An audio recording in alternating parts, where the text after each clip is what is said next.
from the Wales squad for their international friendly defeat to Holland.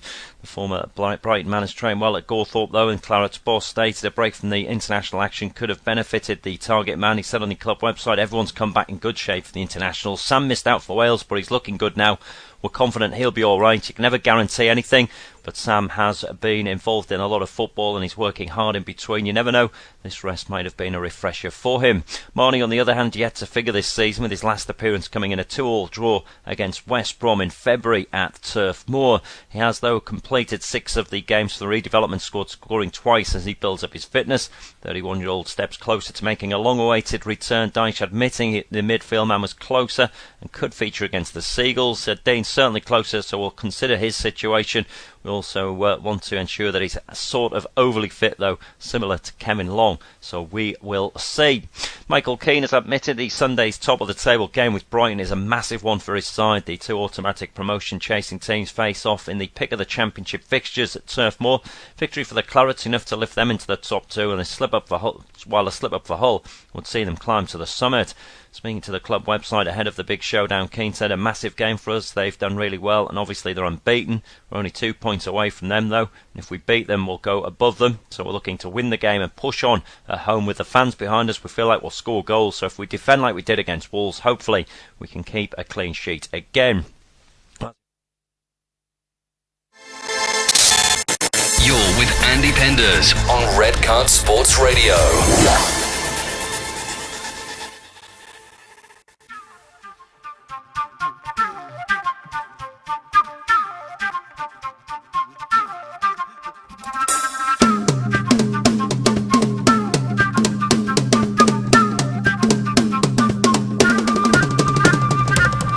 Hi everyone, how you doing? If the flute goes off, it means we go off. It's the Andy Penders Show on Red Card Live. We're streaming live on YouTube. Welcome, so much to get through tonight. It's a massive show. It's a 3-hour show. Oh, it's too long, people say. Your show's too long. Well, watch Fox Sports Central then. Watch Super Sports 360 then. Like I care. It's a 3-hour sports show. That's what we do. We can do things on the sports show, radio sports show, you can't do anywhere else. We can say words that you can't do or say anywhere else. I'm not going to say those words, obviously, because I might get in trouble. But we can, right? We can say balls.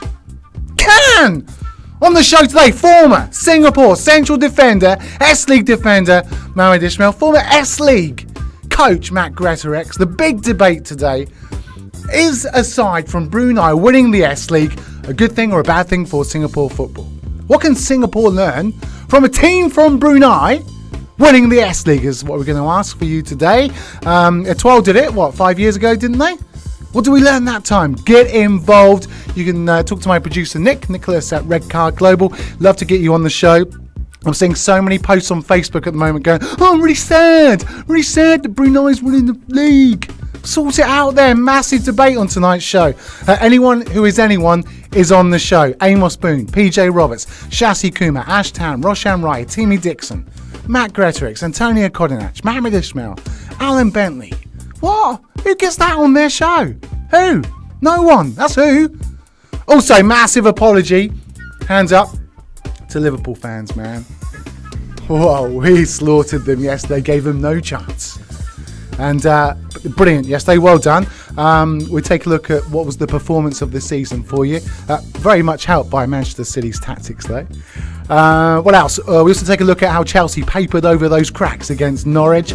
Also, what we learnt from El Clasico as Barcelona ran riot at the Bernabeu, plus reaction to all of last night's games. We'll hear from all of the managers as well. Let's meet my co-host for today, Mohamed Ismail. First up, former Sembawang and Woodland Central defender. All right. Good to see you, bro. Good to see you too, bro. Yeah, looking good, and you're all decked out in the Singapore official supporters club, Liverpool. Singapore East style. Is there a Singapore West?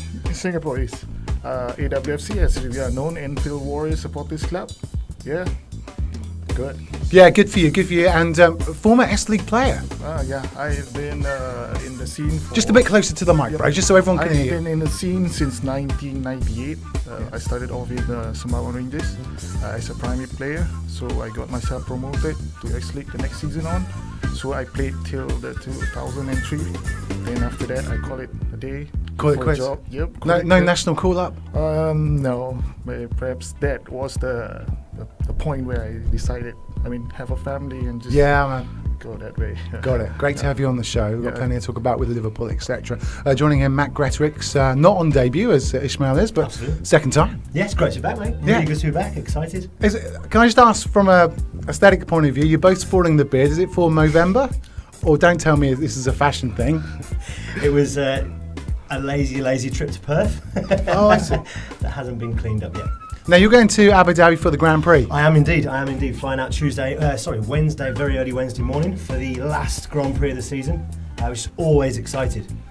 Always exciting. We, our sister company, if you like, Beyond, which is the event company, we throw the Podium Lounge in Singapore, yes, which we've been doing since 2009. This will be the third year in Abu Dhabi. So we've got a good following there. 3 nights, Friday, Saturday and Sunday. Just going for the party. Pretty much. Just going for the party. Pretty much. I look forward to the contributions of Ishmael and Matt throughout the remainder of the show. Let's talk S-League straight away because Brunei winning the S-League title, killing off Balasir Khalsa 4-0. As Tampines going to draw with Harimau Muda, it means for a second season a foreign team has won the league. I want to get reaction to that, so let's get to former Home United, Sengkang and Geylang goalkeeper Amos Boone is on the Andy Penders show. Hi Amos. Hello. Everything good, bro? What have you been up to? Busy as usual. Yeah. Okay, good. You've been following this season's S-League. What's your reaction to Brunei, a foreign team, winning your country's domestic title? Yeah, unfortunately, firstly, kudos to Brunei. I think they played a fantastic season. However, it's really fairly disappointing on my side, being a Singaporean and having a foreign team win your local league. Yeah, so what is there to learn from that? What happened the last time when Etoile won it? What did you learn? What did the country learn from that? Well, the last time I think a foreign team won was back in 2010, right, with the French team Etoile. However, I thought that basically a couple more things. Firstly, to start off with the Football Association. And then secondly followed by the clubs itself. I think the FA could have maybe supported a little bit more in terms of marketing, perhaps subsidies, and of course with the clubs getting more better quality foreign players as well. This is the Brunei side who weren't even playing. They got banned. FIFA banned them for a few years. They've sorted it out. They've got their foreign players spot on. How come they can't do it in Singapore? Well, Brunei is a small city itself. I mean, I think most of the players should be almost a national team, I guess. Whereas Singapore is a little bit more spread out in terms of players. However, I think in the recent developments in the past couple of years, a lot of good players have shunned away from the league for whatever reasons, and that takes away the quality of the players that are currently playing in the league. No disrespect to any of the players that are playing right now, but there are quite a few players that have stayed away for various reasons. Hey Amos, how you doing, mate? Matt here. How's things? Hey, how are you? I'm good, mate. Not too bad at all. Hey, you mentioned sort of Brunei being small city and most of the players in that city, if you like, being in the national team. But surely that gives sort of the coach less options rather than Singapore, which is one bigger, more players. Surely that Singapore should have more quality options rather than just playing a player because he hasn't got any other options. Well, you see, the thing is that we've got a couple of clubs for all the local players to move around. On top of that, we've still got the team that's playing in the Malaysia league, and of course, then you got the under-23s, which are also playing in the which is the called Young Lions. So that takes away quite a lot of big chunk of players already away from the league itself. Yeah, it's a good point, mate. It's a good point. So maybe, I don't know, is there an option? Let's bring them back to Singapore. If they're Singapore players, they should be playing in Singapore to win the Singapore League rather than going to Malaysia and trying to win the Malaysian League. Well, yeah, I mean, there are a couple of players who are playing out of Singapore right now, which is fantastic as well. That shows that we have quality players. Then again, it depends on why these players are playing overseas. Firstly, maybe due to the experience that they require and the challenge. Secondly, I think at the end of the day, it's all about money, right? Oh, and I'm pretty sure that these guys are getting pretty decent wages. Yeah, not so much sort of likes of Harris, etc., but sort of like the Lions 12. Let's bring that entire team back to Singapore, and then sort of maybe spread them out into clubs, bring the quality up, because obviously the Lions 12 is, you would think, the best Singapore players to be chosen for those guys. So bring them back. Bring up the standard of that football depends in on the Singapore. FA, I guess, and the direction that they want. I think with the Lions 12, I think they were trying to give these players a different experience. Absolutely. Playing against these Malaysian sides, I really don't know whether that's a good cause for our local team and our local league. Yeah, from a local perspective, then how can we improve it? I'm hearing on the grapevine that next season they're going to reduce the number of foreign players in the league. Is that a good idea? Well, see, that's unfortunately there's a lot of how should I say it? There's no consistency in the rules. That's not helping the league at all. In terms of foreign players, yes, you say you might have lesser foreign players, giving more local players opportunities. But at the end of the day, it's whether you want enough good quality players to join the crowds. Ultimately, when you play in a game in Singapore, you want full stadiums. Previously when we first started in 96 to 99 to 2000, we have fantastic turnouts at stadiums. Even the lower teams, when I was playing for Marine Castle, which is Hougang now, we had 4,000, 5,000 people at the stadium for a lower club. But these days, you hardly get enough fans coming in to support the league. Maybe because we don't have enough quality players, names that people can associate with, marketing as well. So there's a lot of components that come into electrifying our local league as well, not just reducing the number of foreign players. Hey Amos, good to speak to you. Thanks for coming on the Andy Penders Show. Really, really good to hear from you. Hopefully you can come on the show in the studio anytime soon. All right, cheers, buddy. Right, former Singapore international, former Woodlands Geylang, SAF box-to-box, gritty midfielder, John Wilkinson is on the Andy Penders Show. Hi, John. Hi, John, can you hear me? Okay, can't hear John, or maybe he can hear us, but I certainly can't hear him. Oh, Ishmael, what was the point that you were going to make? Okay, back then I think we had that pulling power, the crowds we managed to get. So what are the avenues for, what are the plans for FAS to bring in those crowds? Like what Amos just now mentioned, we have good quality players back then. So what are the plans? We have to start somewhere. Perhaps improve our grassroots, because I have spoken to Owen before, okay, the Geylang International, okay. He told me about grassroots, okay. But that seems to be happening from what I can see. The infrastructure is starting to be there now. And we've got Timmy Dixon coming on a little bit later on. He was working for ESPZ. I think it seems to me next 10 years will be quite good. At least at the end of 10 years, it'll be quite good. I think they're going to get the players through, absolutely. But it'd be interesting having a chat with some of the players who played sort of 4, 5, 6 years ago and see what's happened for them. Is it going to be a case of the quality of players, or is it something a little bit deeper? Is it financial? Is it a career step? Are they getting something from actually playing in the S League or not? Especially for the foreign players. So yeah, be interested talking to those guys, see what has actually changed from then to now. Former Woodlands coach Shasi Kuma joins the debate. Hi, Shasi.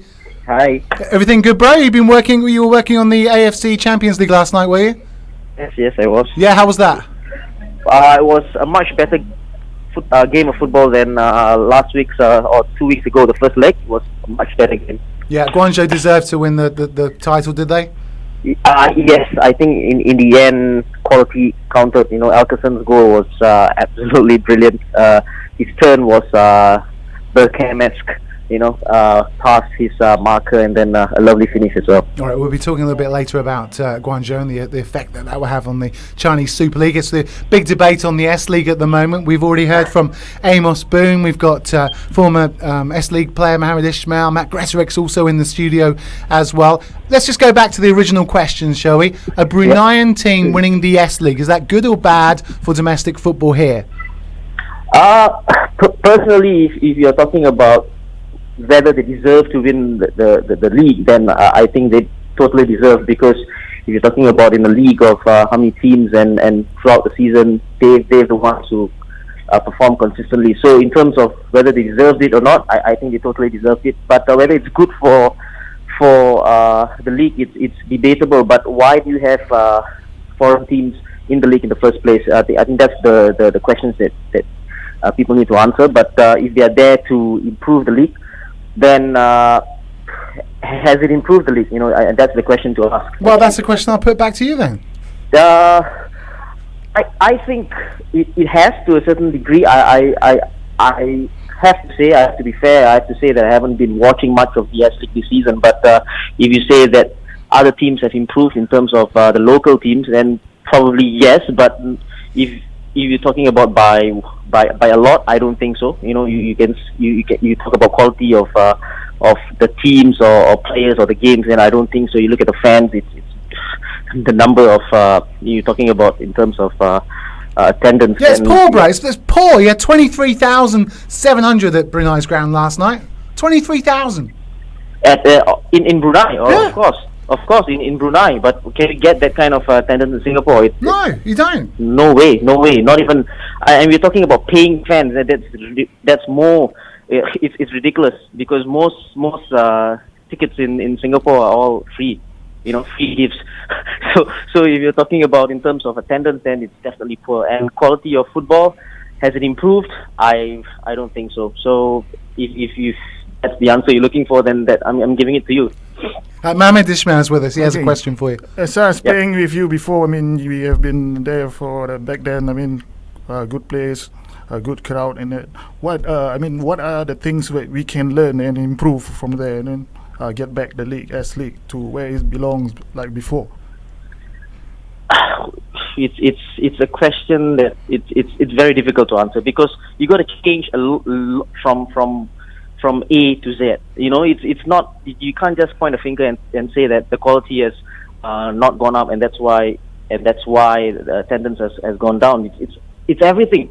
And just one example is the number of foreigners, for example, 5 now, right? It's 5, but you talk about youth development. It's not there. Let's not take anything away from not take anything away from that point. Youth development is ridiculous in Singapore at the moment. You can't have all the S League clubs with only 3 of the S League clubs having a proper youth system. That's ridiculous. Anywhere in the world, if you have a professional league, all clubs should have a youth system. But in Singapore, no. It's only, I think, 3 clubs, if I'm not wrong, who has a proper youth system. So that alone is already wrong. It's ridiculous. And then, and just small little things. We can't have a 2.4, for example, as a gauge for players' fitness. Is ridiculous again. It's not football specific. Yeah. Yeah, and what's going to make it worse? Brunei could win the double on Tuesday. Couldn't they? Win the RHB Cup just to rub it in. Yeah, it's embarrassing, isn't it? It's embarrassing. It is. It's like PSG coming over to England and winning it. Yeah. It's like even worse. It's like Celtic or Rangers coming down and winning it. That's exactly what it is. Oh, okay. I think we Singaporeans as well have to. Garner support. Support our league. Yeah, well, give us something to watch. Yeah, we Singapore plays a part. Maybe I'm the one also. We have to start giving support. I think advertisement. Start to. Now we look into the newspaper. You flip back. It's only about. Actually, newspaper though. Give it credit. Yep. I think their coverage is excellent on everywhere. Yeah. Okay. Very good. They do a lot of promotion. But you're right. You open up the front page and it's all about Jurgen Klopp, which you're happy about. Yeah. I believe we can just put Sassi score a stunner. Something in the headline. Maybe perhaps you could draw in more crowds. Yeah, I agree. See Harimau. I said we haven't even mentioned that Alberex finished 3rd, have we? Yeah. Haven't even mentioned that. Jeez. And we talk about the local teams and local players, and let's not take anything away. Tampines, they've had their chances, right? They had the chances throughout the season. Whenever Brunei lost or drew, they had the chances to make up for it, with their games in hand or whatever. They didn't. So that is why I say Brunei deserved to win it. And what about Alam Shah yesterday? Did anybody watch the game? Yeah, didn't watch it. Read about it. I didn't watch it, but I watched the clip, and it's ridiculous, and anywhere outside of football, he will be jailed for that tackle. Yeah. So, these are the kind of things that are not good for local football. Why, you can't employ players like that anymore. He's past his his date or expiry date. Sassy, how you going, mate? It's been a long time. It's Matt. Hey, Sassy, it's Matt. How you doing? Hi. Long time no How are speak. you, mate? I'm alright, mate. Not too bad at all. So I mean, you said about Alan Shah. It's not the first time. And I was having a chat with chatting with Nicholas before the show, and we were talking about professionalism in the S League. It isn't there. I think it was there. Sort of back in the day when I was coaching with you, and before that, I think there was. Yeah. I can see it slipping away. And I mean, do you agree? In terms of what, professionalism? Professionalism, yeah, absolutely. Absolutely, absolutely. You can't talk about it. Professionalism, it's in you. Yes. You can't just, I can't as a coach force you to do things. It has to be in you, and sadly, it's missing in Singapore. And you talk about yesterday's the game between Tampines, and it shows. It's not happening at all. Professionalism is definitely going down in Singapore. Shasti, great to have you on the Andy Penders Show. Many thanks for coming on. When are you working next? Probably next week, but not sure really. One of the games. Bit of Bundesliga action? Yeah, I think it's Bundesliga. Yeah, can't wait, mate. Yep. Can't wait.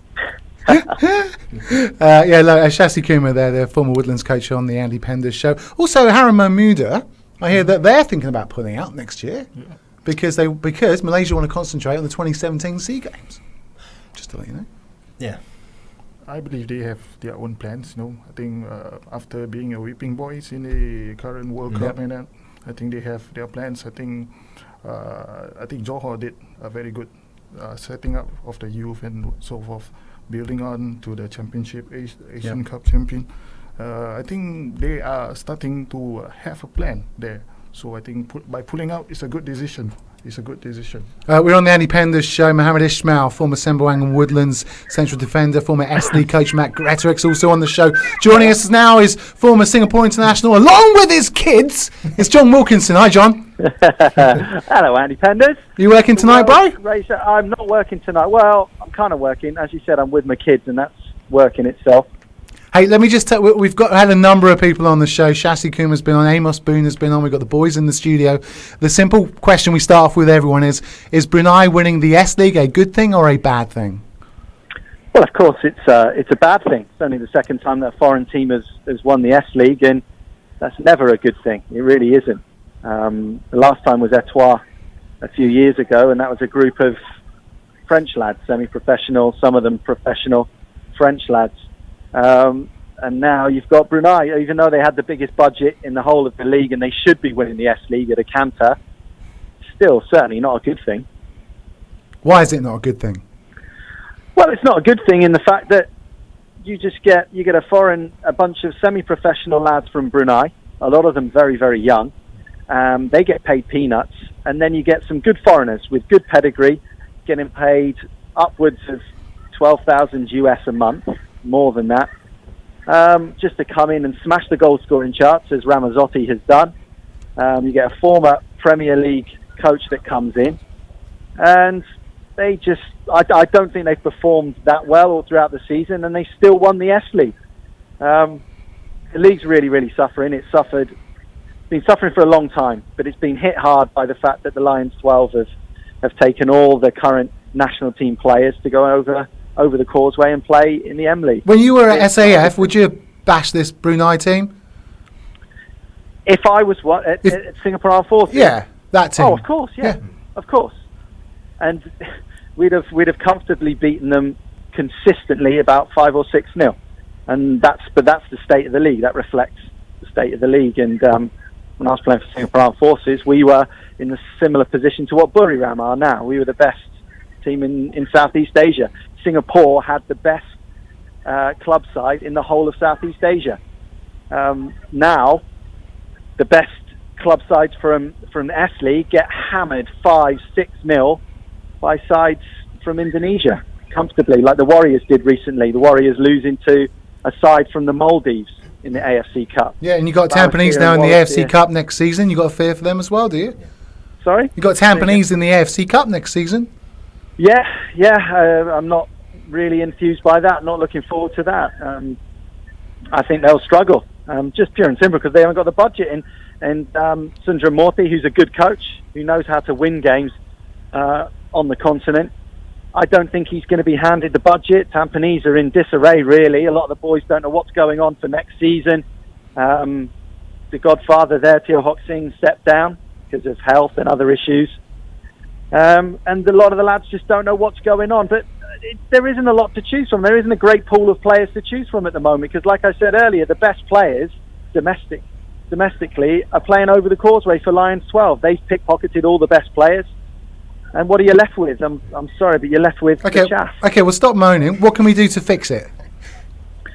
Well, first and foremost, there's a lot of problems. Yeah, and I always moan about people going and talking about the problems and not talking about how to fix them. What needs to be addressed is the S League is a TV league, and that's a trendy term to use at the moment. It's a TV league in the same way that the Indian Super League is. And even though the Indian Super League is only for 3 months, the S League can run on a proper football season, but it is a TV league. You're not going to engage in the local community and trying to pitch Hougang against Woodlands or Hougang against Torpayo. There's no rivalry there, so stop even trying to do it. First and foremost, it's a TV league. Pump some real money into it, and there is real money available. Allow companies like Red Card, and it's not just because I'm speaking on Red Card right now, allow your employer to get involved in helping, because he has so many ideas, but at the moment, for some reason, too many ex-players with good ideas are not allowed to get involved in helping the league, a league that has provided for them, a league that's been able to provide for these ex-players and been able to, put food on the table for their children, such as myself. And at the moment, there's not enough people that have good ideas that are allowed in the door to help the S League at the moment. It's a TV league. It's a league that should be pumped up, should be marketed properly. Andy, ridiculous. A few years ago, I was playing for Tanjong Pagar, and we just won the semi-final of the Singapore Cup. Our chairman comes in after the game. He said, "Well done, lads, we're in the final. No day off tomorrow. I want you all in at 6:45. We're going to be knocking on the doors around Queenstown, and we're going to be giving out potato chips and inviting the community to come and watch us in the cup final." Absolutely ridiculous. Couldn't believe it. Couldn't believe that footballers aren't going to be put on a pedestal properly. Did you do that then? What flavour were the chips? Sorry? What flavour were the chips that you knocked out then? Which was the most popular? Not even your favourites, bro. Not even salt and vinegar. So, absolute disgrace. And it needs. It's a TV league. It's a TV league. It's not a league for the community. It's a razzmatazz league that should be there for the TV rights, for the social media. That's the type of league it should be. Matt Gretorix and Mohamed Ismail with us. Matt's got a question for you. Wilco, how are you, buddy? Well? Who is that? Matt Gretorix? Yeah, mate. My goodness me. Great in the barrel getting that Brummy on there. Well, that's it, mate. That's it. Mate, just for once, we're on the sort of same wavelength with regards to budget in the S League. And you'll know, especially when you sort of come over, well, pretty much when I did in 2001, 2002, and you were playing for Woodlands, which at the time was a fantastic team. Then you went on to SAF, etc., who, again, like you mentioned, were one of the top teams in Southeast Asia. There was budget there. Players were getting paid well. Players could make a career out of football. They could support their family, etc., by playing football in the S League. And John's got 4 kids. Well, exactly. Right. That's so well he was doing. To bring up that tribe. None of them have got clothes on. Or eaten anything. So, mate, you must have seen, as regarding sort of salaries, bonuses, etc., from the days when you were playing to the days now. I mean, I've seen it, you've seen it. The budget has been cut ridiculously. And like you said, absolutely spot on. It's not as if Singapore can't afford it. Well, what gets me is I've spoken to Winston Lee, Gensec of FAS, and I've spoken to him a few years ago, complaining that every season from 2009, the club kept threatening to cut my salary, and I said to him, I can't understand that, and he said, no, it's ridiculous, because we're actually, from 2006 onwards, we were actually giving the clubs more money. So the alarm bells ring what the clubs are actually doing with that money. It's ridiculous. And yes, there was big bonuses back then. You're allowed to carve a living for yourself out the game. But you look at the foreign talent that's on show now. You haven't got good professionals coming into the league. You've got boys that have been coming from US on scholarships. You've got boys that don't know what it's like to play in a full-time professional league. Or semi-professionals. Yeah, sad times at the moment. John Wilkinson, former Singapore international, is with us. Just one more question, please, John. I know you're busy with all the kids there. Ishmael's got a question for you. Hi, mate. Hi, John. Hey, how you doing? How are you? I'm good. Good. Yeah, nice to play with you back then. Okay, just quick question. I mean, what are the first step? I mean, are we taking a step back, or any first step that we need to take? I mean, to bring. Do you believe that S League can be revived? Sorry, it's not. Can we revive the S League? Can we revive the S League? The first step we need to take. Can we revive it? Yep. Not in its current form. We can't. I think it's done. I think the belief has been lost. I think it can be revived. It needs fresh people at the helm. It doesn't need a group of old men that has been involved in the old format. It needs youngsters. It needs your current employer, Andy Penders, involved in it, because he has some fantastic ideas. It can be revived, but not in its current shape. I think to add on to that, I believe they need footballing people in the FAS to run it. I believe that's what I believe. Ismail, that is exactly right, man. That's exactly right. And what's been going on in the S League for far too long, you've had people involved in clubs, chairmen that don't really care about the game, chairmen that have hidden agendas, political agendas. Agreed. And once you have people with political agendas involved in football, you're headed for a big fall. And Singapore have just Singapore football has fallen off a cliff. I think Fandi Ahmad will be the best, because he has the connection with Holland. I mean, currently Holland is the in thing. We can use their model. I mean, from there, what do you think? Belgium, you mean? From Holland. I mean, Fandi Ahmad has good contacts from Holland. Why not we get Fandi Ahmad on helms? Then we move on from there. Well, the thing is, Fandi's a great football man, and he understands the game really well. I don't think he's a great leader. I think he's wonderful with the youth. They look up to him, and whatever he says, the young boys do. I think Fandi needs to be involved in some capacity. So does Sundram. There's a lot of people I can name. I could go on and on and on.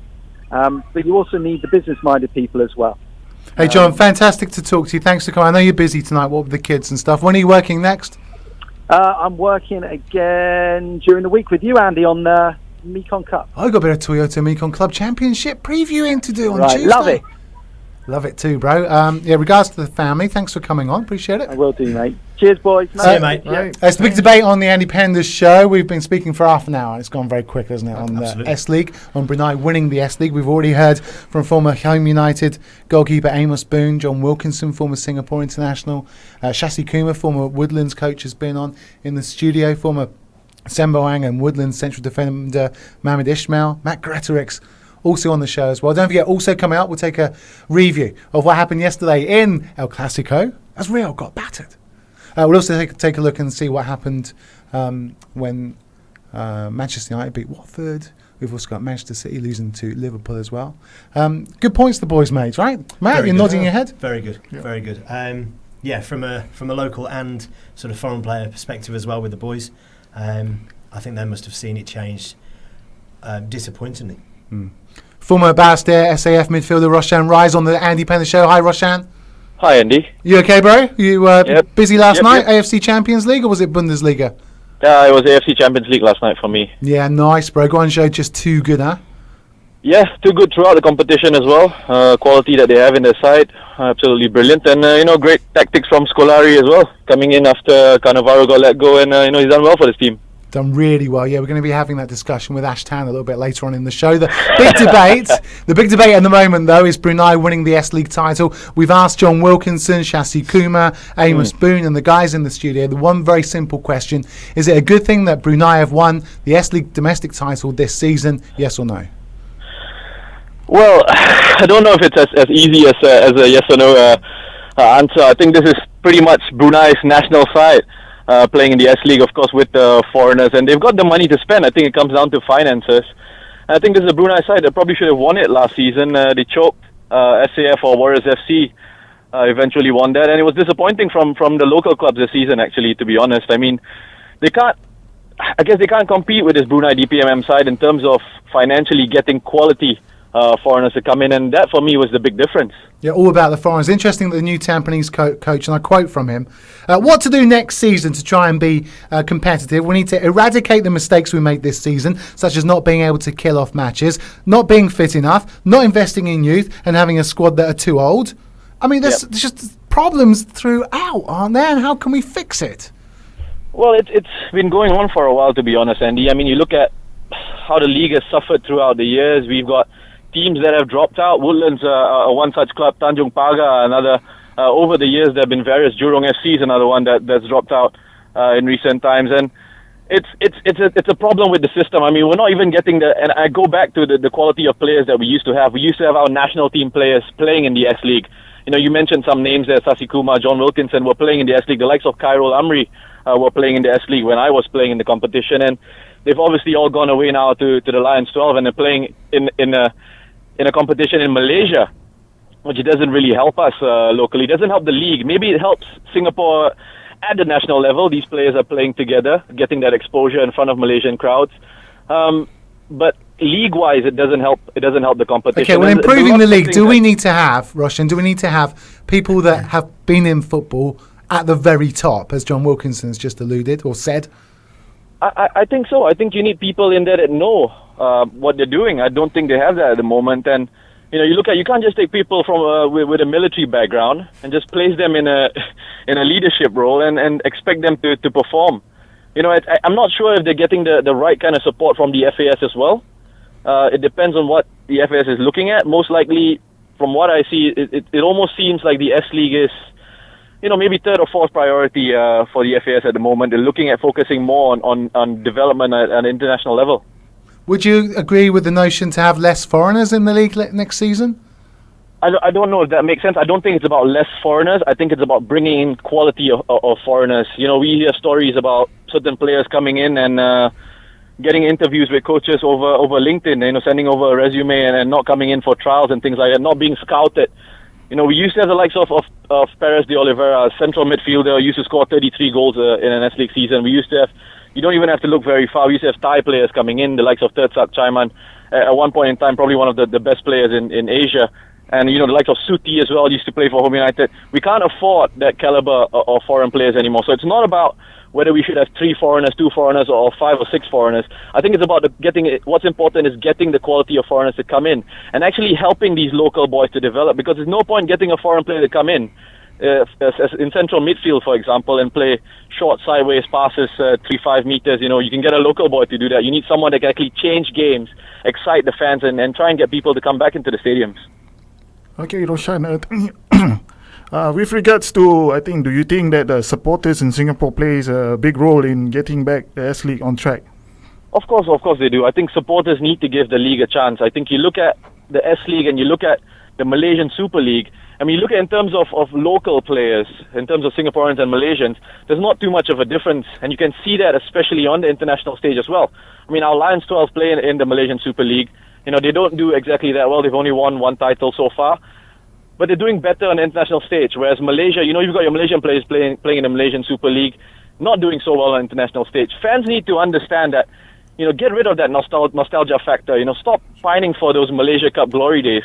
Let's start supporting a league that's our own. I mean, I feel passionate about this S League because it's a league that I personally grew up watching and used to go with my father to Jurong Stadium and watch the likes of Jurong FC play. And, you know, it's sad for me to see the standard of the league just dropping and fans not coming down. You get 100, 200 fans, and people need to come back into the stadiums, but there also needs to be a pull factor. I think they need to market the league a lot better than what they're doing at the moment.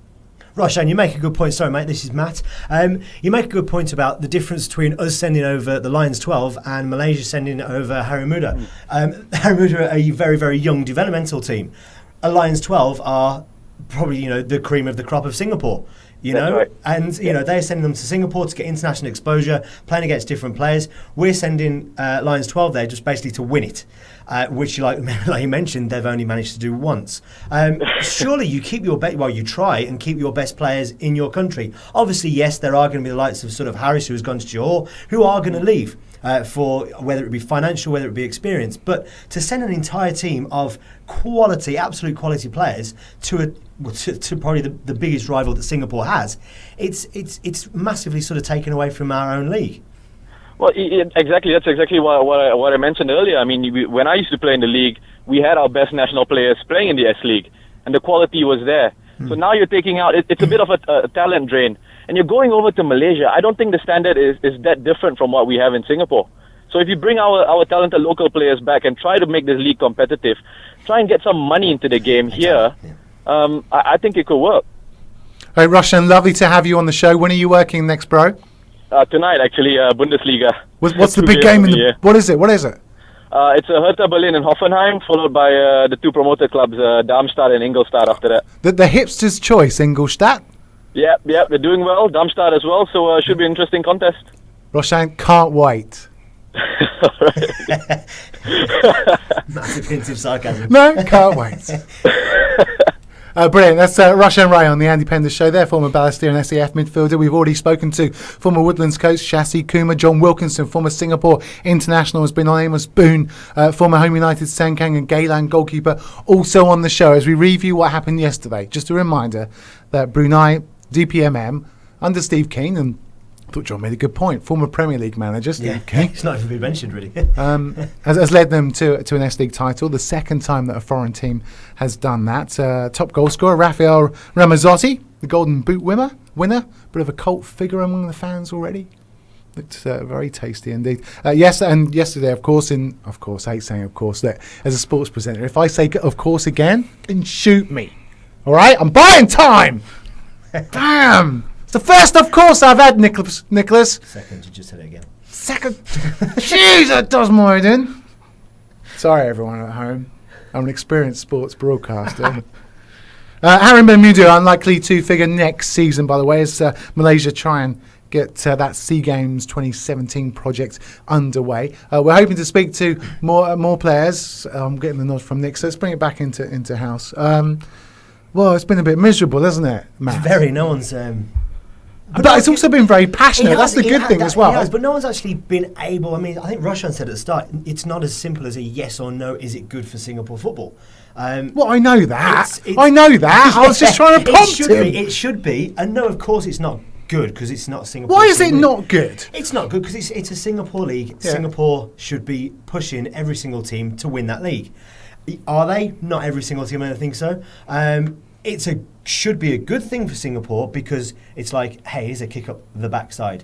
Right. You know, we're having our next door neighbour, if you like, come over and win in our league. Why? Financial experience, etc. Whatever it might be. But hey, come on, there's something that's got to change where your neighbour can come in. Like you said at the start, if Celtic or Rangers come into England and won the Premier League, you're not going to... But by the same token, this Lions 12 project seems to be excellent from what I can see. Won the FA Cup this season, going all right in the Malaysia Cup already this season. Okay, the home form in the Malaysia Cup was excellent this season. That seems a tremendous success.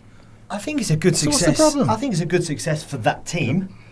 And potentially for the national team, because you've got a lot of the national team players in there. But obviously, it's having a huge, detriment to the local league, because you are, like Roshan said, a couple of other guys, you're taking the cream of the crop, Singapore local players out of Singapore. And it's not just one here, one there, one there. It's an entire squad of 16 to 18 players. It's a lot of players. Yeah, concurring to what he said, I think they are using Lions 12 as a diversion from the failure of the S League to get the crowds in. Maybe they can draw some chunk of money from the supporters. Maybe the S League's not doing well, so we have Plan B. That is the Lions 12. I think that's the only plan they have at the current rate. Well, but the boys have already said it. There seems to be enough money here. Am I reading that Courts might pull out of Young Lions next year as well? Did I read that right? Have I read that right, Producer Nick? I think I might be. I don't know. Well, anyway, I mean, you wouldn't be surprised as a main sponsor if the clubs aren't making money. What are you sponsoring? So you got one of the best stadiums in the world here, right? Yep. One of the best stadiums in the world. Yep. You got enough money in this town, and I've seen it because I went on some James Bond night the other night raising money. There's not enough money here.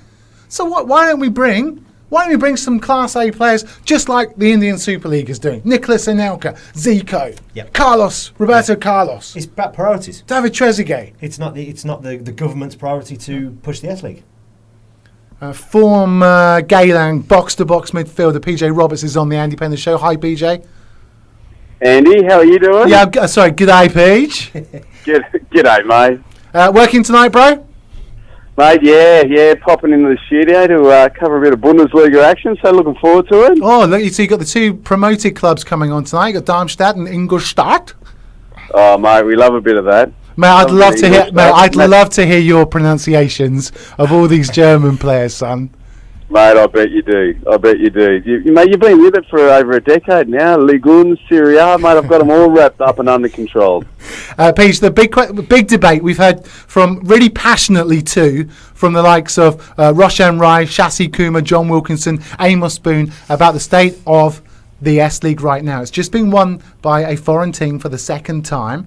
And the initial question I've asked everyone is it a good thing or a bad thing for the domestic league? A very good question. Well, it depends what you're looking at there. Look, mate, basically, they won the league because they were the best team over the whole season. If you look at Tampines, they fell short. Warriors, they fell short. So, did they deserve it? Yes, they did. Is it a bad thing or a good thing for the S League? I appreciate the reason why the foreign teams are in the S League, to obviously draw a little bit more entertainment and make it a little bit more intriguing for the viewer. So at the moment, I think it's a good thing. What I do find a little bit difficult to comprehend, although I do understand it on a greater strategic level, is that you've got obviously Lions 12 playing in Malaysia. So what you've got is you've got your best Singapore players playing outside your domestic competition. The whole purpose of that is to expose them to top-level competition to improve the Singapore national team's performance. So look, I understand that and I get that. The challenge you do have is still trying to create that interest around the domestic competition. So to do that, to bring in some foreign teams, I actually think it's a good thing. So Brunei won. Okay, so it's a good thing that Brunei have won. So then what can we learn from this in a domestic sense to try and improve the appeal of the S League next season, to try and appeal in terms of luring good foreign talent here and in terms of appealing to supporters to go and support? Well, I think that the challenge that the S League has is that the Singapore consumer, and not just the football consumer, is unbelievably spoiled.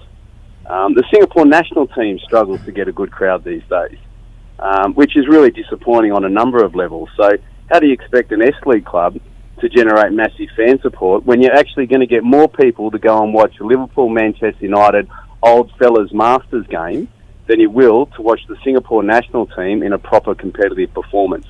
So I think what that does do, it says a lot about the Singapore football fan and the Singapore consumer to a certain degree. I think what S League clubs need to do to really drive interest is they really need to engage with the local community around them. Tampines playing in Tampines, Geylang United playing obviously in Geylang United or Bedok.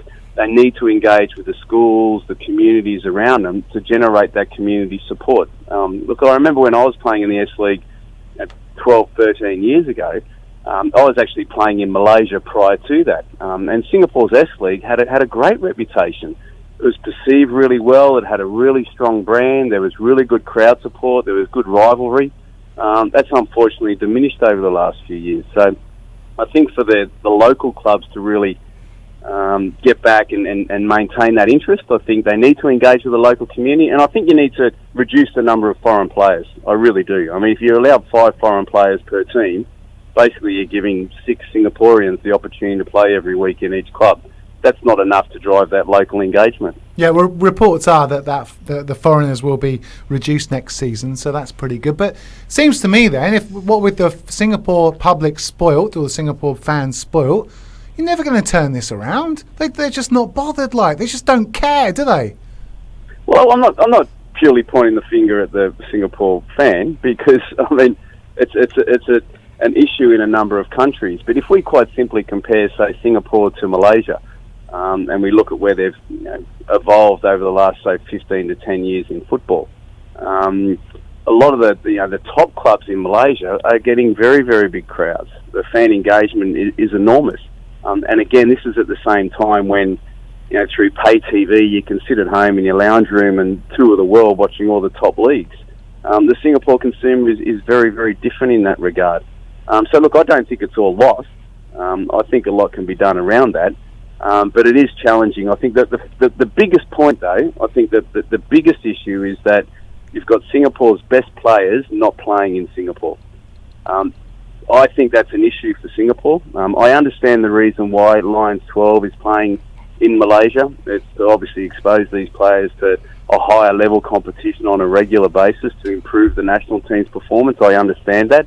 Unfortunately, to a certain degree, it's kind of cannibalised the domestic competition. But if you look at a league, say like the A-League in Australia, you don't have your top 30 players playing in the domestic competition because they're all playing overseas in European competitions. That still derives interest, and one of the reasons why it does derive interest is because of that local community engagement around all of the clubs. And I think that's really the key reason why the Singapore League is struggling a little bit. Former Geylang midfielder PJ Roberts on the show. Matt Gretorix and Mohamed Ismail also with us, PJ. Matt's got something he'd like to ask you. PJ, how you going, mate? You well? Matt, very well, thanks, mate. How you doing? Very well, mate. Very well, very well. Mate, just a quick one. Obviously, you played back in the day when Nick mentioned the S League it was very well followed, within the region. But why has it changed? We had four foreigners back in the day. When you were playing with Wilco, etc. And it was a very good standard. You've got 5 foreigners playing now. It's only one more. Is bringing down the amount of foreigners one of the keys? Yeah, for me, I feel that Singapore resident, Singapore citizen players need a greater opportunity to play on a regular basis. I think it's as simple as that. And the whole purpose for having more foreign players is to drive a greater fan engagement. It's not working. Purely because the money's there. You're getting certain foreign players in that, look, to be honest, I don't think many of them are that good. If you're getting foreign players in, you need to be a good step above the local players. Well, what if we brought in someone like Steven Gerrard then, Peach? Would that work? Of course it would work. Yeah. You think so? If someone wants to pay for that. Exactly. Andy, so we can't find the money? You're saying we can't find the money to do that in Singapore? Andy, you had, and I found this actually really quite intriguing. Okay, so you had Singapore against Japan at the National Stadium. Pretty good turnout, 30,000 people. That was on the Tuesday night. On the Saturday night, you had old fellas football. Manchester United against Liverpool that drew a crowd of 25 to 30,000. And then on the following Tuesday, you had Singapore against Syria in a World Cup qualifying match. And you had, what was it, 10,000 maybe? So the very fact, if you can bring a star marquee player, yes, it can generate support. The very fact of the matter is that it costs a lot of money.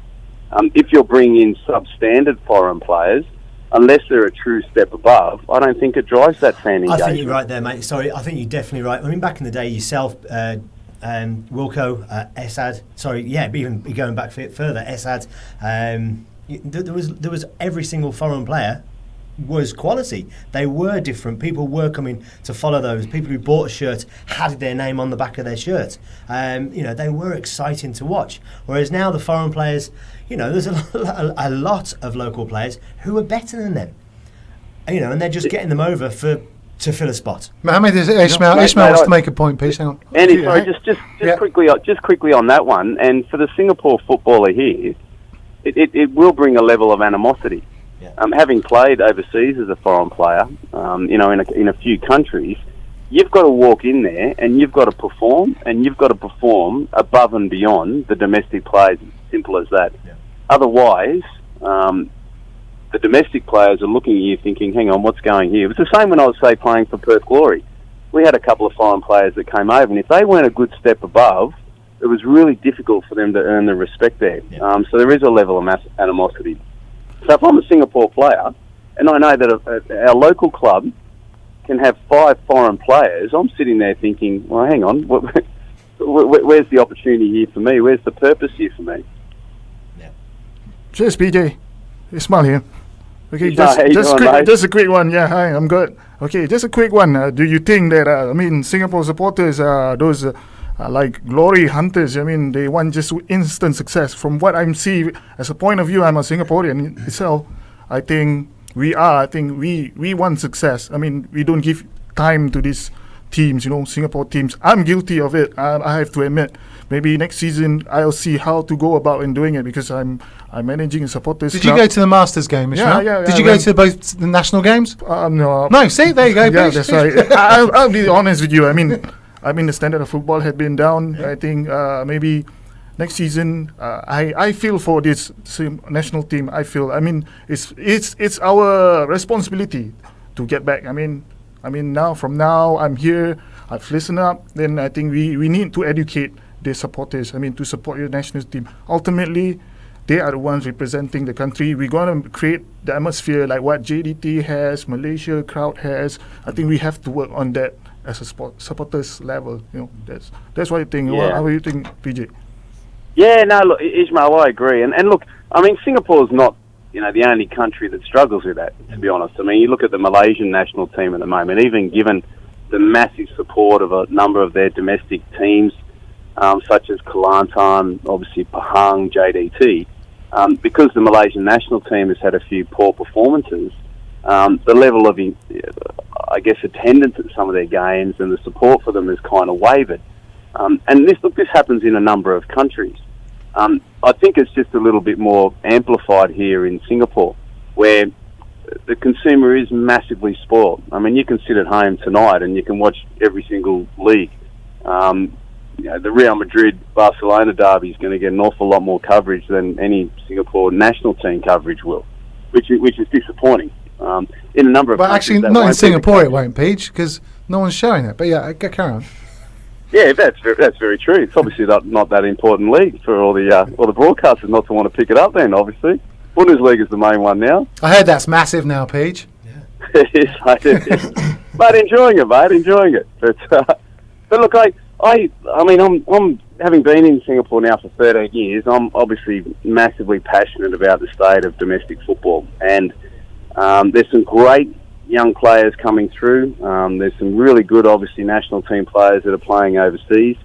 The whole purpose of all of that is to channel these players through to a national team so that they can perform and they can participate regularly, not only in the Suzuki Cup and do well, but in the Asian Cup, which is the first stepping stone. And the whole purpose for all these Southeast Asian nations, in obviously striving for, is to have a team competing in the World Cup. That's the whole purpose of what we're talking about, creating a domestic environment that continually channels success towards that. At the moment, obviously, it's a little bit challenging. But look, I think things can be changed, and I think things can be reworked. Isn't that to the detriment of the domestic league, Peach? Thinking of, Iceland, Norway, Sweden, just leagues that don't jump out but have got decent international pedigree. A good domestic league doesn't mean a good national team. Yeah, well, Singapore's got a really unique, challenge in many ways, particularly if you look at the overall breakdown of ethnicity of the country. Over 70% of the Singaporean nationalities, 70% of it is ethnic Chinese. When you look at the majority of footballers that are actually playing, the majority are Malay or Indian. So the purpose for that is for the Chinese Singaporean mums and dads sitting at home. They don't see sport and football as a career pathway. They're more in tune into doing extra tuition to ensure that they get a good grade to go to college and earn a nice career for the rest of your life. So when you've got a small population like Singapore already has, and basically you rip out of that 70% of the population, then all of a sudden you've got a tiny population in which to generate, a football love and a football culture from. So it really needs to take a transformational change, not only from a football perspective, but from an overall culture perspective as well, because it's pretty straightforward, and you can see back in the day, many years ago, there were many Chinese Singaporeans playing. Lim Tong Hai, say, for example. You don't see that happening now. So again, that's another big challenge that is not only relating to football, but it's relating to sport on a greater level also. Hey, Pete, great to have you on the show. Hey, thanks for having us, Andy. Hey, I've had a lot of calls to bring back Football Crazy, bro. Yeah. Serious? Every day I go out into public, and I don't like to do it that much, everyone's like, hey, Nokia Football Crazy. But I'm pretty sure it wasn't because of you and me. I think it was because there was Jamie some pretty lovely female hosts with us as well. Jamie O. That's what it was. Did help. Colette Wong. Colette Wong or Jamie O? That's a question for another time. You want me to answer that? Are we on air now or not? Oh, dear. Well, that's, Okay. Hey, Pete, enjoying it. Ingolstadt against Darmstadt later on. Mate, all over it. Matthew Leckie, the Australian, he's going to rip it up, so all over it for sure. PJ Roberts, former Geylang midfielder and Perth Glory midfielder there on the show. Good friend of mine as well, actually, Peach. Yeah, good bloke. Solid guy. When he first retired, he lived with me for a year. Did he? So I know him very well. When I got sacked from Fox Sports, I went back to England, watched the Super Saints do really well for 6 months. He took me under his wing. When I came back, when Sassy gave me the opportunity to, get back on air. Bring you back. No, it's a good bloke. Really good bloke. Yeah, good break. Right, time for a break. When we come back, the big debate has not stopped. In fact, it's going to get harder, stronger, better, fiercer, more opinionated. And Timmy Dixon is on the show. It's a red card. And he should get 2 red cards. That's got the red card out. Red Card Sports Radio, the best sports station in Asia. This weekend on Barclays Premier League Live, Tottenham Hotspur versus West Ham United from White Hart Lane. Here is the chance for Harry Kane, and Harry Kane scores. Takes it beautifully. Cresswell's ball into one. Oh, it's Andy Carroll. Andy Carroll brought on to do a job in both boxes. Has done the best job he possibly could. Hear every kick on Barclays Premier League Live.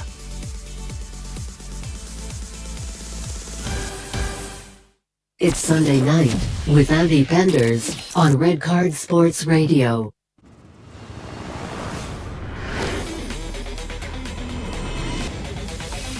Hello Singapore. Hi Singapore. Hi Singapore. New season, new start, new players, except for me. We are the Singapore Slammers.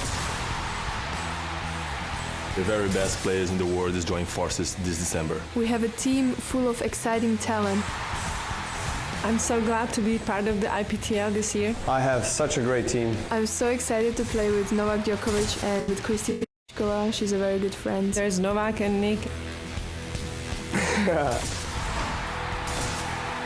I think it was a new dimension to the tennis game, it brought back fun, excitement. It's really an honor for me that I can play this year. Obviously we finished last year, so we're looking to win it this year. Be sure to come watch the Slammers this December. A big shout out to all the fans. Come and support us. We're gonna rock the stage.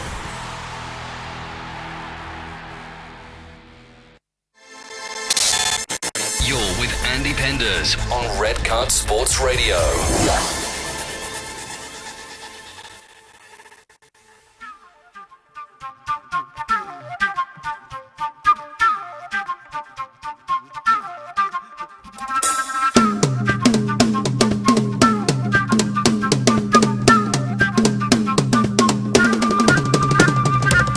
Yeah, hi everyone, thanks for tuning in. It's the Andy Penders Show. It's the top of the hour. It's 7 o'clock. We've done 1 hour talking exclusively about the S League after Brunei DPMM won it.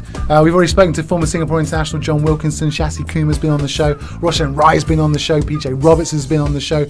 John Wilkinson. Amos Boone has been on the show in the studio. Former S League coach Matt Greta X is also on the show. Mohammed Ismail, former Sembawang central defender, also on the show. Let's pump it up a degree, shall we? Former Singapore international Timmy Dixon's on the show. Hi, Timmy. Hi. Everything okay, bro? Yeah, everything okay. Man, you're so laid back, man. She's brought an air of chilledness to the studio. Like we've all been on edge talking about the S League, the state of the S League, and you've come in and we're just like, nice.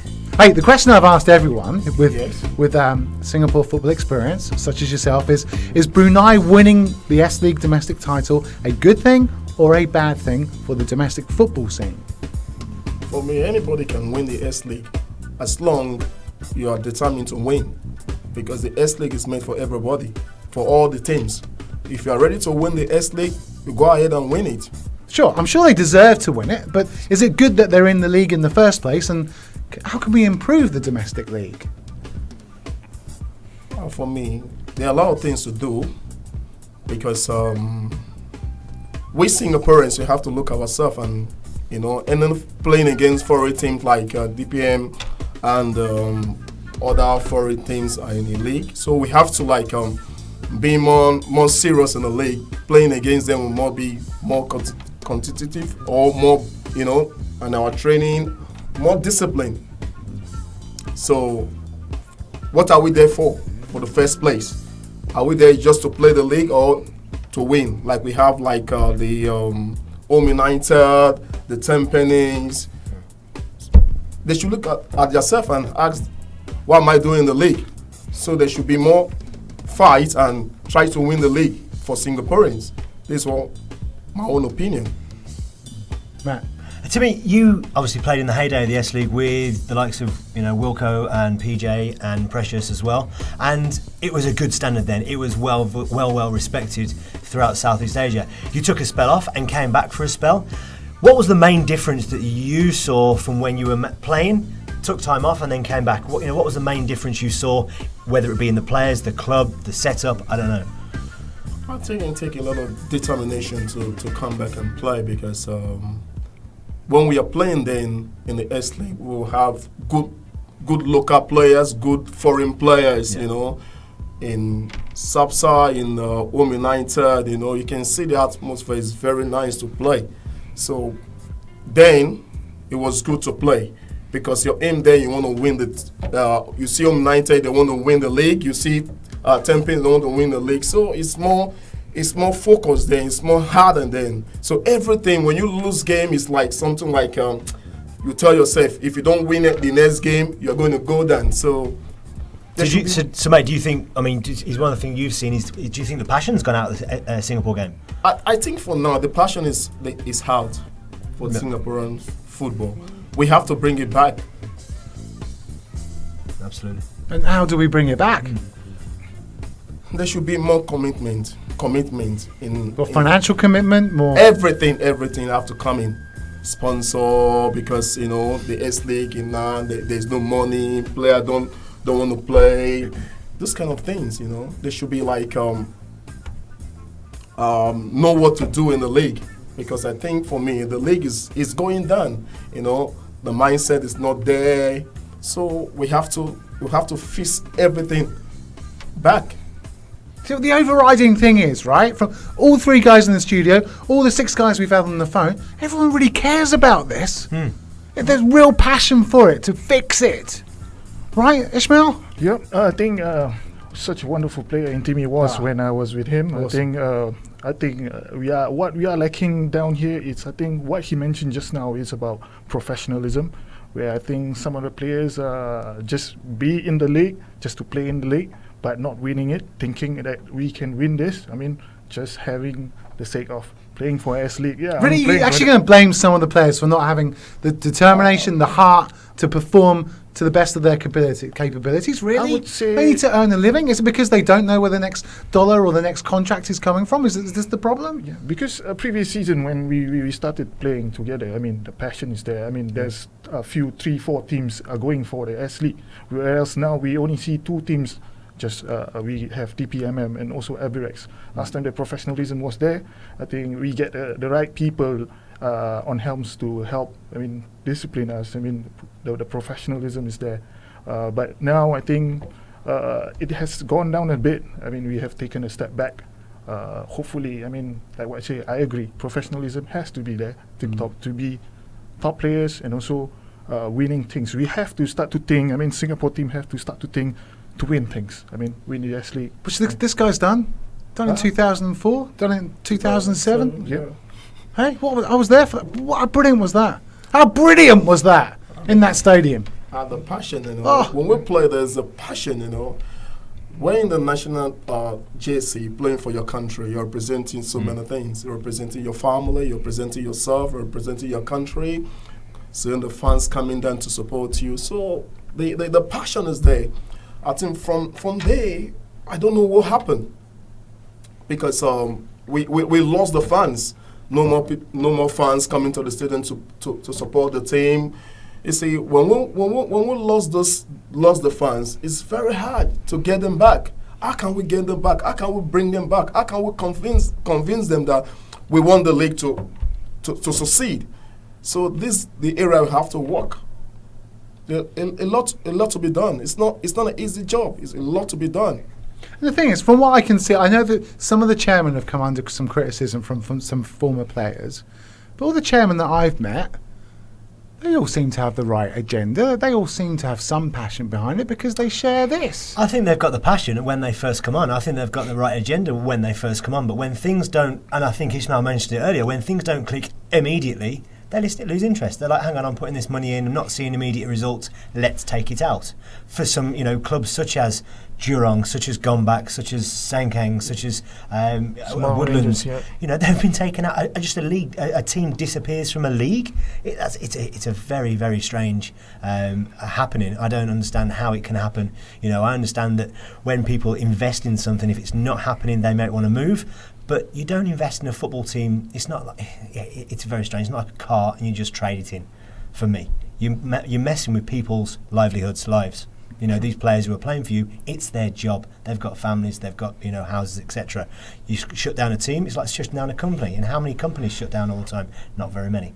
But in Singapore, they seem to shut down a club at the drop of a hat, very, very easily, and they don't really care about it. But again, is that? Like you mentioned, when and I've worked with a lot of chairmen at Geylang, gone back. We were quite close with the chairman, but again, especially some of them who have shut them down, it's like, right, okay, it's not working, take it out. We just Teo Hock Seng's left us as well. Well, not left us. Left the game as well. That's sad. On the tweets, by the way, Mohamed Yasmi's written in saying great commentary on the current state of the S League. Agreed with most of the stuff discussed.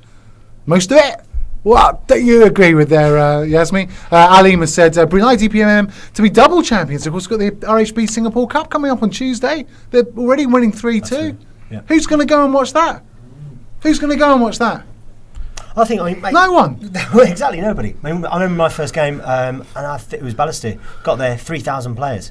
3,000 players, 3,000 fans. It was fantastic. There was a buzz. Like Timmy was saying, you got a buzz behind your team. Now you're lucky to get 30, and I think Walker was saying before, a lot of the tickets now, Stassi was paying for, a lot of tickets now are given away. It seems to be, let's try and get people in and give them free tickets. Not even that's working. I wrote to Tampines. I said to them, can I have some of your players on the show? They're like, nah. I'm like, are you serious? I wrote to Geylang International, can I have some of your players on the show? Sure, have them. Yeah.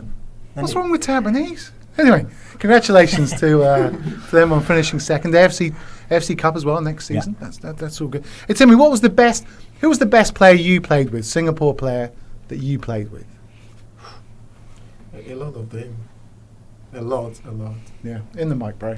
A lot of them. Yeah. A lot. Indran, Sharigi Shak, Bayaki. A lot of them. Happy days, bro. Yeah. I'm happy to play with him. Yeah. What was Johnny Wilkinson like? He's a good player. Yeah, really? Don't tell he's him a that. good player. Don't tell him that.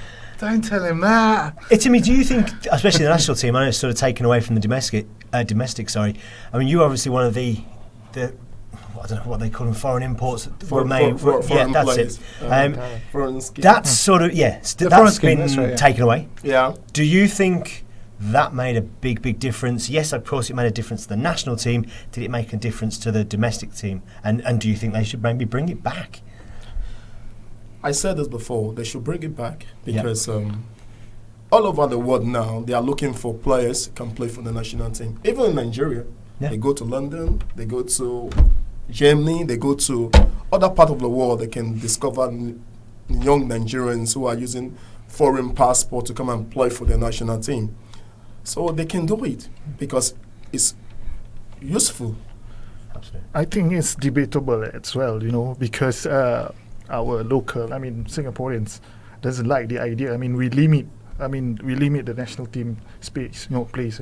But looking in the other perspective, I think it's good. If we really get quality players, where these players can complement the team, I don't see there's a hindrance there. I think they can just go on with the program. I have to agree. Intimi did something good there. I think we have Mirko and everything, I think it's good. It's a good thing, actually. We have to continue, but it's debatable because. How long did the scheme run for? Do you remember? The scheme? Yeah, the foreign what was it? What was it called? The foreign talent scheme. Yes. How long did that run for? How long? I think it ran for 10 years. Yeah. Okay. It was a while. Yeah, 10 years. Yeah, I think so. And what were the reasons for it stopping? I don't know. I don't know why they stopped. Because for me, you can see Philippine team. Most of them, they are maybe their father from London. So those kind of things. But we Singapore, we don't have it. If they don't want to give passport to foreigners, they should look for maybe half citizen with their father, maybe their mom from UK, from America, those kind of players who are willing to play for national team, which are playing maybe some, like the Philippines. Most of them are playing for like 4th division in UK. Sure. Many of them. Well, Peach made a good point, didn't he, about the makeup, the ethnicity makeup in Singapore, mostly, of course, Chinese, but the makeup of the national team was mostly what, Malay Indian, is it? Yeah. Well, that's quite interesting. That if you haven't got that talent pool, He brings up a good point. He's I concur. good, yeah, I concur too. I mean, we have to start slowly. I mean, engage these parents. I mean, from the grassroots to bring them up and say, hey, come on. I mean, pump in some money and say, okay, this league, S League, we have a career for them. Like what he said is, after football, what's next for these players? Maybe he can be professional coaches. I think the structure is not right now. So I believe by engaging them, because they are the majorities, 70% of them, I think we need to engage these people and I think give something to show for the league. I mean, then from there, we have to start to think to run a football like a business. Then from there, I think, I still believe that S-League can be revived. I have the strong belief because as a Singaporean, it's sad to see the S-League goes because it has been almost 2 decades. I mean, to just decommission the league is a shame. So I have my part to play as well. We see how it goes. Maybe after this show, maybe get engaged and engage the community, and I think we see from there. I'm not sure a bit. That's great. This is the show to get the S League off the ground, right? Absolutely. It's interesting what you say about some of the Singapore residents complaining that the likes of it, Timmy and Precious, etc., took a place of a local in the national team, but I don't hear them complaining when they were lifting the Tiger Cup on more than one occasion. I didn't hear them complaining when they were taking on the likes of Malaysia, Indonesia, Vietnam, Thailand, and actually winning. It's sort of like, hang on a minute, you can't. There's got to be something in there. So it's either one, you really do spend time with the local players, and I think finance is an absolute key for the S League. With finance comes better quality. With better quality comes more support. Very simply. So yeah. It's the big debate on the Andy Penders Show on Red Card Live. Wherever you are watching, welcome. We've had a number of former players on the show, and currently in the studio, Mohamed Ismail, former Sembawang, Woodlands central defender, Matt Greterex. I always say your name wrong, don't I? Either way, mate, either way. Former S League coach, also former Singapore international, Timmy Dixon, also on the show. We'll talk about what Timmy's up to now because it's fascinating. Just want to get a quick word from producer Nick. Yeah. Haven't heard from you all day. It's been like an hour and a half, bro. Everything okay? Yeah, it's fine. Everything's good. Yeah. Hey, big Singapore football fan, you, right? Yeah. I went to the game against Japan and the game against You Syria. were paid to go. Well, no. Are you kidding me? No, I wanted to go either way. No, you would not have gone. You wouldn't have gone if I didn't send you. Well, because I had to work here. Something I've worked. No, I would have covered for you, but you still wouldn't have gone. Well, I wouldn't be, because if you had gone to cover the game... What's your favourite Singapore team? What's my favourite Singapore? Exactly. Right, no, sorry. Join in the debate, bro. Have you agreed with what everyone has been saying? Is there a product that the S League can put on that us would go to? It has to... they have to pick a direction and go with it, right? So what John Wilkinson said was this is a TV league. This is made for TV. But they're marketing it as like this rivalry between two teams that are together. Well, no, that was how it was when it started. When S League started, I went when I was a little kid, right? And I live in Yishun. So when the S League first started, I knew straight away. I didn't care how bad Sembawang Rangers was. Right. They are my team. Like Southampton with me. Yeah. Like Aston Villa with him. Not so much Liverpool. Well, even like Liverpool. Yeah. What's your team, Tim? Arsenal. Bad. Yeah. West Brom. We can talk about here. Sorry, carry on. Yeah. So. If that was the direction they were going, they had to stay that way. But no, they changed it. They brought in the these foreign teams, which is fine in its own right. They're developmental teams. And then they start moving people around. Like Tampines is playing at Clementi Stadium. That just makes no sense to me from a geographical standpoint, right? So if it's going to be a TV league, then market it as such. Get in good quality players. Like, half of the, I would dare say 80% of the foreign players in the S League, I don't know who they are. Like, I don't know where they came from. It's not like you've got Pablo Aimar. JDT had Pablo Aimar for a while, and that was a bad deal though, bro. He didn't arrive. Regardless, it got butts in seats. That's what it did. It got butts in yeah. seats. That's what it was. And you bring in these people. Yeah, they may be good. I don't know how much better they are. All right, who would you bring in? Who would you bring in? Well, whoever. It depends on how much they can pay. Okay. Right. So remember Kai, Lion Youth League chairman, saying Khalid Boularus wants to come to Singapore to play. Yeah. Why not? Former Chelsea player. Okay. But bring him in. Why not? Solomon Kulu. Yeah. If you can afford him, go ahead. Yeah. Get people in seats. Get people interested again. Okay. Right. But pick a direction. If it's going to be a TV league, market it as such. If it's going to be one of those geographical where it's my team against your team kind, then market it as such. But Nick, that hasn't been the case. I mean, that was one of the biggest things that confused me when I first come to Singapore in 2002. It was like, I think I went to watch a Geylang game in Bishan. And I was like, hang on a minute. I went to watch a Balestier game in Topayo.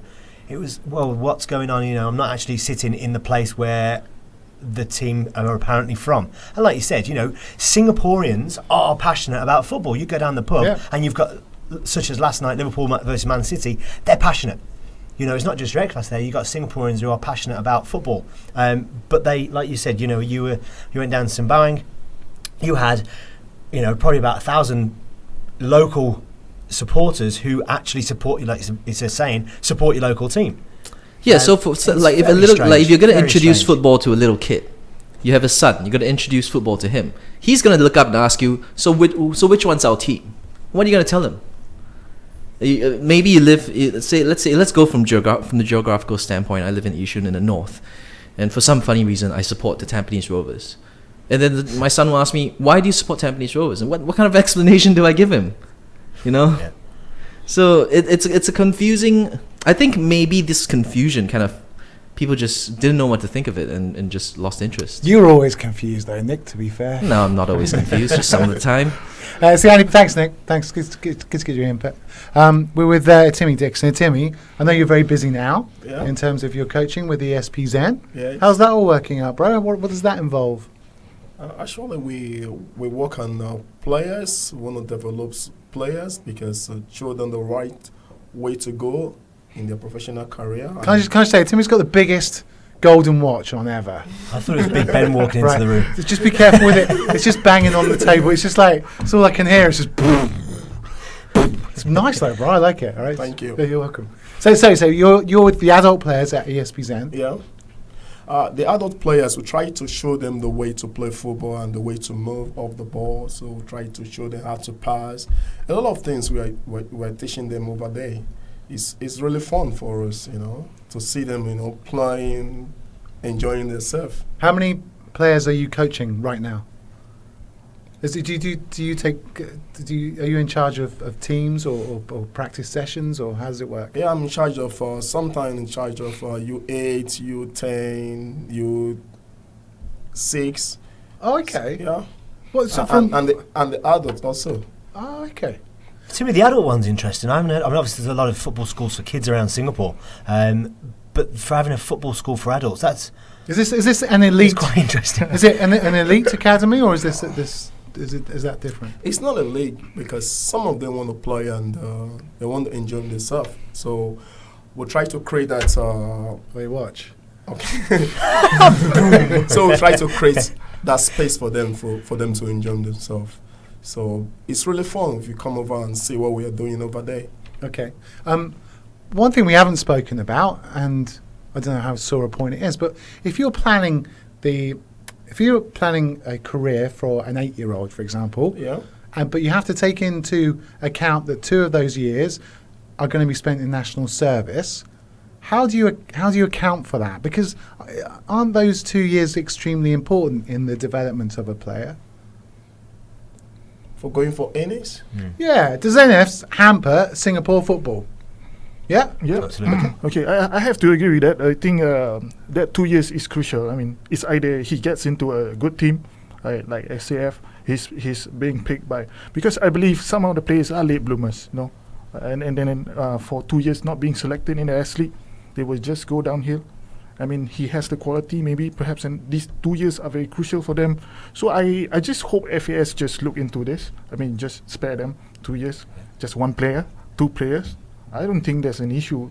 I mean, getting 2 of your best players being exempted for NS for the time being, you know, I don't see. I think this is still an issue, you know. I mean, the national players have to go to NS. After that, they are not playing in the professional club, not in the S League, maybe have to sit on the bench, you know, that kind of thing. So I think we have to look in that. I think our government plays a part to tweak the system. I think I'm not sure. I mean, I just leave it to them. Yeah. We spoke a lot about this on the last show. Andy went off first on about the grassroots, and yeah, absolutely. I mean, the 2 years of national service comes at a key growth time for adult men. You know, between 16, 18 to 20. It's, you know, they're key times. That's when you're either going to be an athlete or you're going to be a couch potato. Yeah. It's going to go either way. Yeah, for me, it went couch potato. I was very promising at that age. Yeah. All went downhill. But you didn't have much national service in the UK. No, I didn't. No, I know. But I went to university and then just fobbed it off. This is true. Yeah, that was the same with me. But you know, Ismail's right. They do have to have a look at. And people might say, yes, but it's a job, and anyone who's got a job, whether you're banking, whatever it is, they still have to have this 2 years off. True. But actually playing for the S League is benefiting the country, you know, playing for your country. And if you've got more players who do make it through that NS period and do continue to develop, they're going to play for the country.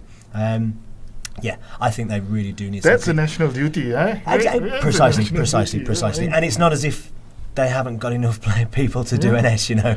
Precisely, that's the point, the whole point. I mean, I have to agree with you. Yeah. Okay, well, that's probably another conversation for another day. Just to bring it back to ES, I know you're busy, Timmy. Yeah. Busy. What's Sunday night? Where can we go and can I come along to this training? Yeah, of course you can come over and Where is it? In Top City. Okay, I know it well. Because you've got Paul Macefield with all of his pictures there, haven't you? Yeah. I play there Monday night. There's loads of pictures there. Absolutely. Yeah. There's loads. It goes round the back as well, right? So where are you? You have to go round the back. No, we are opposite this giant. Yeah. Oh, okay. They've redone Santos. that. Oh, the Centaurs pitch. Yeah, Santos pitch. Yeah. Where they play the rugby. Yeah, exactly. And what nights? Well, I can actually just come along, and I can be coached by former Singapore superstar. Yeah. Yes, of course. All right. And how do I register? Do you know? Yeah, you go online and you register online and you bring your boots, your things, and come over. And first, you come for trial. Okay. So if you enjoy what we are doing, then you sign up. So, and what is the training? What would I do? Just some physical training, or some ball work, or some positional work? Everything. I've got a wand of a left foot. It's a wand. It's magical. Right foot standing on, left foot orchestrating. But you know the centre circle? Yeah. That's it. Me. That's mine. I own that area. Timmy's been on the show. He's had one of the most colourful careers and life ever. I've not even spoken to him about it. Going from Nigeria to Singapore, being banned, being a superstar. So what I'm saying is you need to come back on the show, Timmy, because there's so much to talk about, isn't there? Oh, yeah. Yeah? A lot, man. We should have a Timmy Dixon hour special. Yeah. Let's do it. Come on the show again, yeah? Okay. Timmy Dixon on the show, everyone. Thank you very much for coming on. We'll take a short break. When we come back, we'll be taking a look. We finished with S League, by the way. Done. Because it's taken us an hour and a half. That was good. Right? We're only supposed to do it for half an hour, right, Nick? It's taken us an hour and a half, which is good. Shows that there's passion. There will be an S League show on Red Card Sports Radio at the start of the year, okay? And I think it's going to have to be 3 or 4 hours long each week, right? We'll do an Asian show as well. We've got an MMA show on the way. Liverpool supporters group show on the way. That's coming up. Manchester United show on the way as well. My show. How many more shows do you want? I'll stop if you like. We'll take a short break. When we come back, all the Premier League reviews, including that shock win for Liverpool against Manchester United. No, it's Man City. Sorry. Whatever. It's a red card. And he should get 2 red cards. That's got the red card out. Red Card Sports Radio, the best sports station in Asia. This weekend on Barclays Premier League Live, Tottenham Hotspur versus West Ham United from White Hart Lane. Here is the chance for Harry Kane, and Harry Kane scores. Takes it beautifully. Cresswell's ball into one. Oh, it's Andy Carroll. Andy Carroll brought on to do a job in both boxes. Has done the best job he possibly could. Hear every kick on Barclays Premier League Live.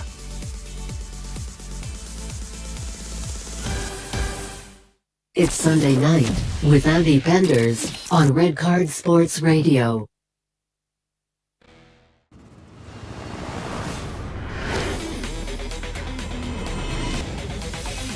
Hello, Singapore. Hi, Singapore. Hi, Singapore. New season, new start, new players, except for me. We are the Singapore Slammers.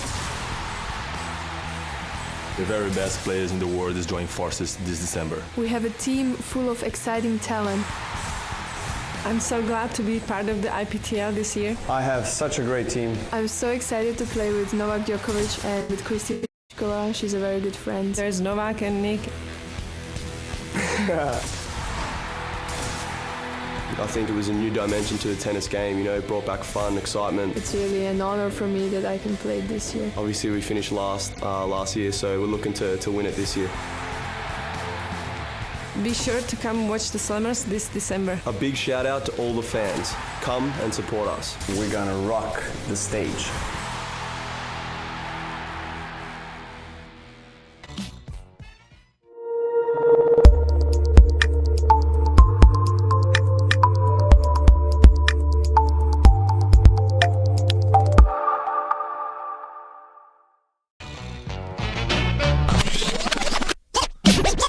Do you know about Andy Penders show? Great fun guaranteed, you could call it dope.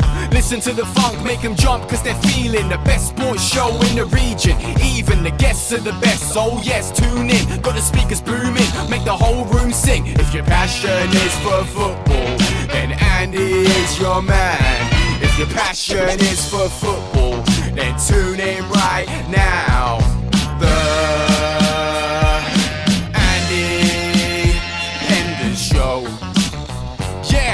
Every Saturday and Sunday, 6 p.m. to 9 p.m. Hong Kong time. Yeah, it's about to kick off.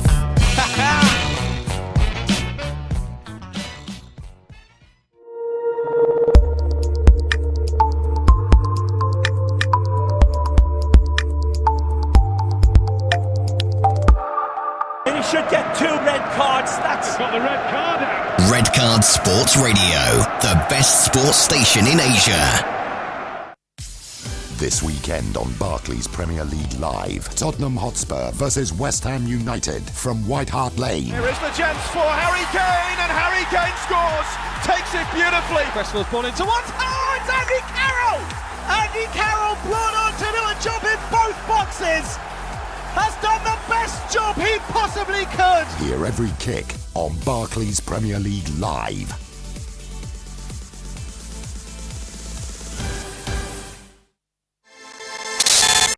You're with Andy Penders on Red Card Sports Radio.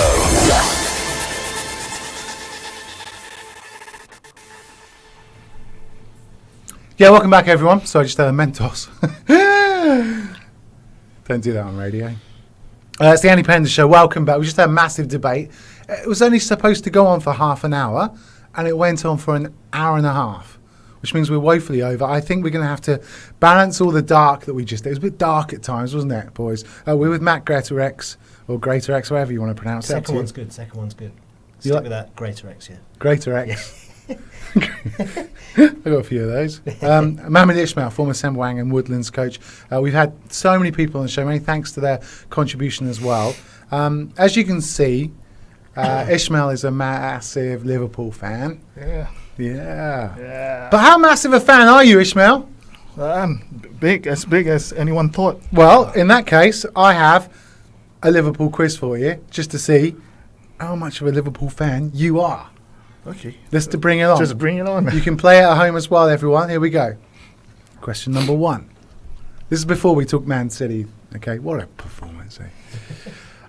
Who wore the number 8 jersey for Liverpool before Steven Gerrard? Was it Steve McManaman, Emil Heskey, or Patrick Berger? Steve McManaman is incorrect. Emil Heskey, apparently. Is that true? Yeah. Oh, yeah. Yeah, McManaman was even a number 8. What was he then? 7. He was a 7. Yep. Okay. And what number was Patrick Berger? Yeah, it was definitely it was double digit. 15, I think. Yeah. Okay. Oh no, you know the answer after I've told it. Yeah. All right. Question number 2. Who were Liverpool's final opponents the last time they won the FA Cup? West Ham. West Ham is correct. That was lucky, wasn't it, winning that? Yeah. Question number 3. Who scored the latest penalty? Who scored okay, I understand the question. Nick's written these questions. It's all over the shop. Who scored the latest penalty in Premier League history, i.e. What's the question, Nick? I don't get it. It is what it is. The latest penalty, the one. The latest penalty is well, it would have been Sandy Cazorla. No, I mean latest in regulation time. In regulation time. Okay, I gotcha. So, I understand. So, scoring in 102 minutes, that was on the clock when he scored this penalty. Was it Dirk Kuyt, Steven Gerrard, Gary McAllister? I would go for Gary McAllister. I'll take you back to Arsenal 2011. What was the injury time for, Nick? I think it's something like a 12-minute injury Yeah, time. why? There was a massive hit injury. I think it was Martin Skirtle, one of the defenders, got massive hit injury. It was Martin Skirtle. Yeah. Who took the penalty? I think I'll take Dirk Kuyt. Yeah, it was Dirk Kuyt. Well done. Liverpool have only ever lost 3 penalty shootouts. The latest 2 were against Northampton and Besiktas. But which team was the first? Was it Ipswich Town, Everton, or Wimbledon? Wimbledon? Yeah, back in 93, the FA Cup 4th round replay. Boom. Keeping with the penalty theme, I've done these questions before, Nick, by the way. Yeah, he's looking at me going, I used the same website. Who has missed the most penalties in regulation time for Liverpool? Is it Phil Neal, Tommy Smith, or Michael Owen? I would go for Michael Owen. It's Phil Neal, missed 13. Which defender did Liverpool sign from AEK Athens in 2009? Kyriakos. Sotrios Kyriakos. Who was Roy Hodgson's first signing when he took over at Liverpool? Konchesky? No, although he's one of the 3 I could have given you. The other 2 are Christian Poulsen or Joe Cole. Christian Poulsen. No, Joe Cole. Finally, Michael Owen joined Real Madrid in 2004 for £8 million, but the deal included a player from Real Madrid. Who was it? Was it Do you have a clue? Alvaro Arbeloa? Was it Antonio Nunes? Or was it Josemi? Antonio Nunes. It was Antonio Nunes. See, big fan.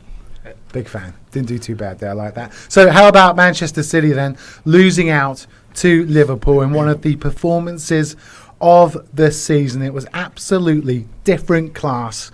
Coutinho, Firmino running the show. And the man in the possession at the moment's got a couple of those goals in those 2 wins. Yes! Oh, and it's an own goal from Mangala.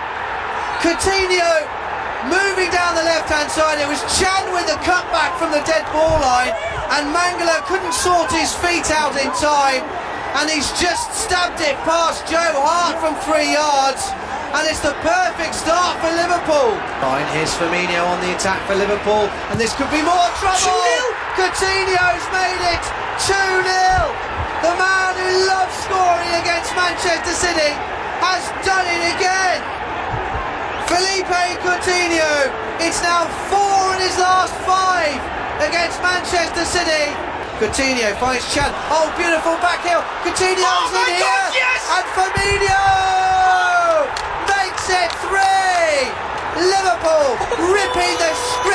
shreds at the Etihad. Fantastic performance. What a first half this is from Jurgen Klopp's Reds. They are tearing City to bits. They checked for it that it was still onside. The flag stayed down. And Moreno, Coutinho and Firmino. A beautiful back heel from Emre Can. Releasing Coutinho. Played forward. Firmino stayed onside just, and he's turned it home from close range. Aguero from the edge of the D finds the corner of the net and gets City back into the game.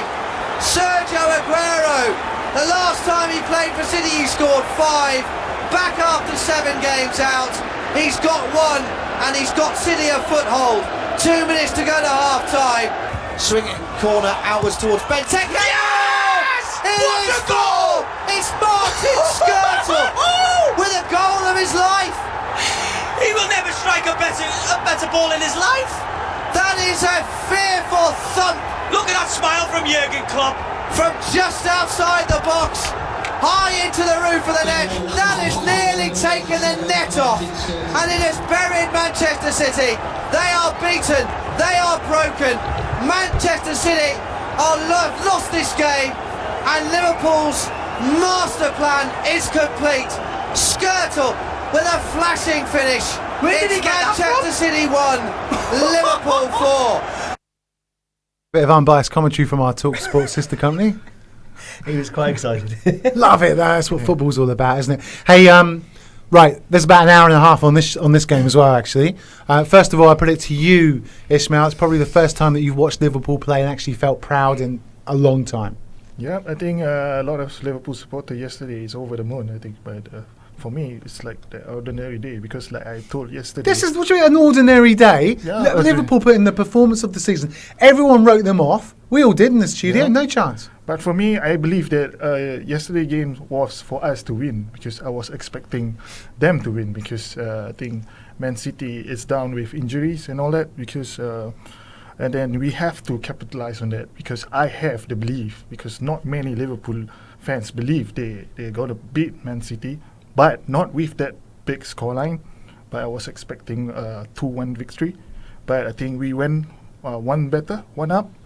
And get the 4 goals. Firmino, unbelievable. Lallana, unbelievable. Coutinho, unbelievable. Tactics spot on. Yeah. Everything. Brilliant. Because you don't need the ball either, do you? Just smash them. I think Jurgen Klopp has the tactics spot on. I think the battle have to be won on the midfield. So he played Firmino as a false number 9. So that works. And they were everywhere. He was everywhere. I think he get the good link up with Coutinho. I think even Jurgen Klopp admits that he said that Firmino is a player that he wanted to sign back then in Dortmund. So I think he sees some good in him. So when he knows where to use him, I think Firmino repays Jurgen Klopp belief in him and just ran riot yesterday. It was superb. I think he was everywhere in the pitch. I mean, he's the player to watch yesterday. I think not many people think that he's going to perform, but yesterday he was fantastic. Hang on though, Matt. Hang on.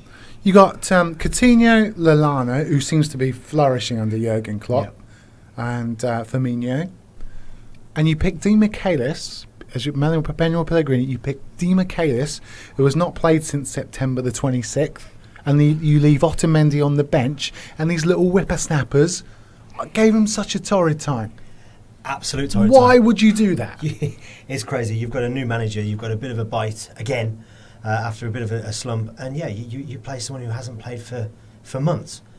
Yes, of course he's been training. Yes, of course he's been in practice games, but it's not as if he's bringing them back against, I hate to say, a Villa or a Bournemouth where they can sort of get back in. these guys are going to be at them. And yeah, I don't know what he was dreaming of. I think he actually realised it, but it was a little bit too late. They were hopeless, yes. Hopeless. Mangala. Hopeless. What do you mean? Don't care, it's hopeless. And the status you got with Kompany, right? Vincent Kompany, Manchester City, Premier League goals conceded this season with Kompany on the pitch, which is 720 minutes, 1 goal. Manchester City, Premier League goals conceded, Kompany not on the pitch, which is 405 minutes, 11 goals. They seem to really, really struggle without him. They talk about sort of not having Aguero, etc., but hey, like you mentioned, those stats are massive. Kompany seems to hold it together for them, not just at the back, but through the whole team. Yes, he's their captain, but I think he brings that authority, that togetherness that they need, obviously. But I think the thing is with Man City, yes, you know, they're past champions, etc., they've got great players. I don't think they're used to having teams, apart from obviously the obvious, having a bloody good go at them. And that's what Liverpool did yesterday. Yeah. You know, they pressured them from the first whistle. And after the first goal was a mistake? Yeah, absolutely. They're forcing mistakes, and they did that throughout.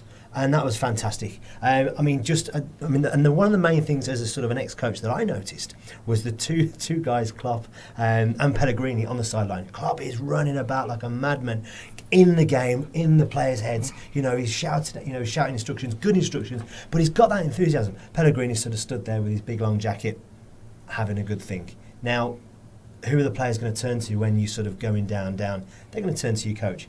And if they see him sort of stood there, you know, not sure what I'm going to do, what do they I'm do? not having that. Jurgen Klopp was animated as you like against Crystal Palace.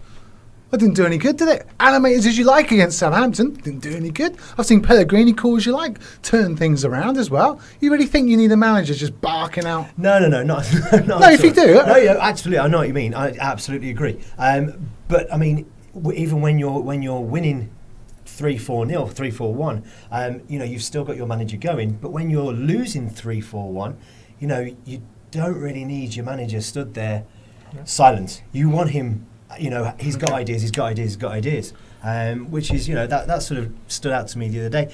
But he has got ideas. Look what he did with Yaya Toure, right? Absolutely. Gave him the captain's armband. He was proper useless in that first. Couldn't be bothered to run, could he? Yeah. Didn't bother run. And what did he do? Hold him off at half-time. Right? Yeah. Fair play. So he is doing something. He's doing something, yeah. But I mean, made the right example of it. I mean, just sort of talking about Liverpool, I think that's what they needed. They needed someone who was a little bit more passion for to get the win. Right, is this Liverpool team now turned the corner then, Ishmael? Is this it? Finally, here we go. Come on, because you were saying that last week, and then Crystal Palace did you over. Yep. Because to add on to what he said, I mean, Jurgen Klopp have that kind of passion, you know. I think Liverpool players need that, you know, stick to just be that on the back and just. I think we have seen the result right now. I think he has turned the corners around. Rather than you have the cool Brendan Rodgers there, he's a good coach. I mean, he's a good team manager. But having that additional punch from Jurgen Klopp, I think it motivates player. I think he's shouting and he's telling players, "Hey, you got yourself out of position." You know, that kind of that passion. You know, then the players start to believe themselves. And you know, sometimes the player doesn't know. I mean, different coach have different strategy. So when you tell the direction, they know. And the pressing did work well. I think we got first goal even in the early 7 minutes. Yeah. It was the cause from the pressing. We got the ball through. What's happened to Adam Lallana? He's probably playing better now in the last few games than I've ever seen him play, and I've obviously watched him play a lot. Yeah. But he's been there, 18 months now, is it? Yeah. 25 million quid. That just wasn't working out. Klopp comes along. What's happened? He's just one of those players. He needs a. I think it is. I think that's who Klopp is. I think he will go in and go, "Come on, buddy," and have a word ear to ear. And it'll be passionate. It'll be a relationship-based managerial position rather than I'm the manager. This is what happens. I think that is actually what has happened to Lallana, and I think that's what he needed. I don't think he got it. And some managers will do it. Some managers won't do it. You know, they think it's too close. But one thing about Klopp that a lot of people are talking about is that he's come in with a bit of common sense. Now, one of these is Emre Can, playing right back for the majority of his time at Liverpool. Isn't a right back, isn't a centre back. He's not actually a defender. He's a midfielder. Well, it's actually Chan and Yeah. Lallana who probably benefited most out of Absolutely. Klopp arriving. Klopp's come in, played him in the position he's played all his life, and outstanding performance. Can I just say what a week this? He's 21 years of age, right? Listen to this, right? This is from the Liverpool Echo, and they made a really good point. First in his hotel in Paris, that was evacuated on Friday after there was a bomb hoax. His German team then went for a walk, very oblivious to the dreadful events which are going to happen later. He was already at the Stade de France pitch as an early substitute. The first suicide bomber unleashed that fury outside the stadium. Then him and the teammates are in the Paris changing rooms waiting for word to come in and say that it's safe to leave. Go forward to Tuesday. Germany's game with Holland in Hanover called off because of a terrorist threat 90 minutes before the game. He's 21 years of age, this boy. No wonder he's come back and fight. I mean, it's incredible, isn't it? It's quite good. It could have been the absolute opposite. It could have really messed with his sort of, am I safe to step onto the football pitch? But luckily he's not. He has, and he's played fantastic yesterday. What a week. Who's the top goal-scoring South American player in Premier League history? Aguero. Hey, the game saw Manchester City concede 3 goals in the first half of a competitive game for just the second time. The other time being Manchester United in the FA Cup. What else? First time they've conceded 4 at home in the Premier League since February 2003. That was against Arsenal. 12 years, eh? Yeah, not bad, eh? Joe Hart, world class. Yeah. World class. I Kept them in it. Yeah, I would agree. I think the man of the match is, either between Firmino and Joe Hart. That's brilliant. I love that. If not, love that. You batter a team 4-1 and say, you want the goalkeeper, man of the match. That's different. If not, we would have hammered them at least 8 goals in there. Yeah. Yeah. Okay. Raheem Sterling said that he wanted to play with better players, but yesterday he did. Yeah. Liverpool were on the pitch. And he got himself hammered, I think. And do you see no one shook his hand? Well, Lallana shook his hand. Except for Lallana. And the rest of the team just moved on. And Lallana didn't even know it was him because he was just post-cuddle. I would done the same. I mean, if my ex-players are not playing for me, then I just walk off, What, a bit of sportsmanship? Yeah, but that's how it goes. Jeez. What next? Manchester City travel to Juventus, Champions League, leading the group by a point. Then they have Southampton at home, Hull at home, Stoke away, Mönchengladbach at home, Swansea away. That's 6 games in 18 days. That's what? Big ask. It's too much. It's a lot. I hope they sort of, the few injuries they've got. Silver out as well. Yeah, Company, who's obviously a massive key. They need to get them back. That's a lot of games. Hey, how did De Bruyne did okay yesterday? He was probably their only real outlet, was he? Yeah, I think he did well. He did okay, but I think they limited. I think if David Silva were to be there, I think they will be more better. Yeah. I think David Silva is the key as well in the Man City team. For Liverpool, Europa League on Thursday. Do you watch those games? Yes, I do. Come on. Nick watches him only because I make him. So that's Bordeaux at Anfield. And then, you second there in Group B, 3 points ahead of Bordeaux, 2 behind leaders Sion. No, sorry, you're 3 points ahead of Bordeaux, 3 behind Sion. Then you've got Swansea. They're a tough away trip in the League Cup to Southampton. And then you always beat us at St Mary's, don't worry. Newcastle away, Sion away, West Brom at home, Watford away. All looks pretty nice, though. Yeah, it's not bad, actually. Very nice indeed. So well done to Liverpool fans. We gave you a rip-roaring time yesterday, but what is it? And one of your friends told you to have a go at me. I think you did say that your Man City gonna steamroll over us, and he said before I came, get back it on Andy, man, get back on beat Andy like that.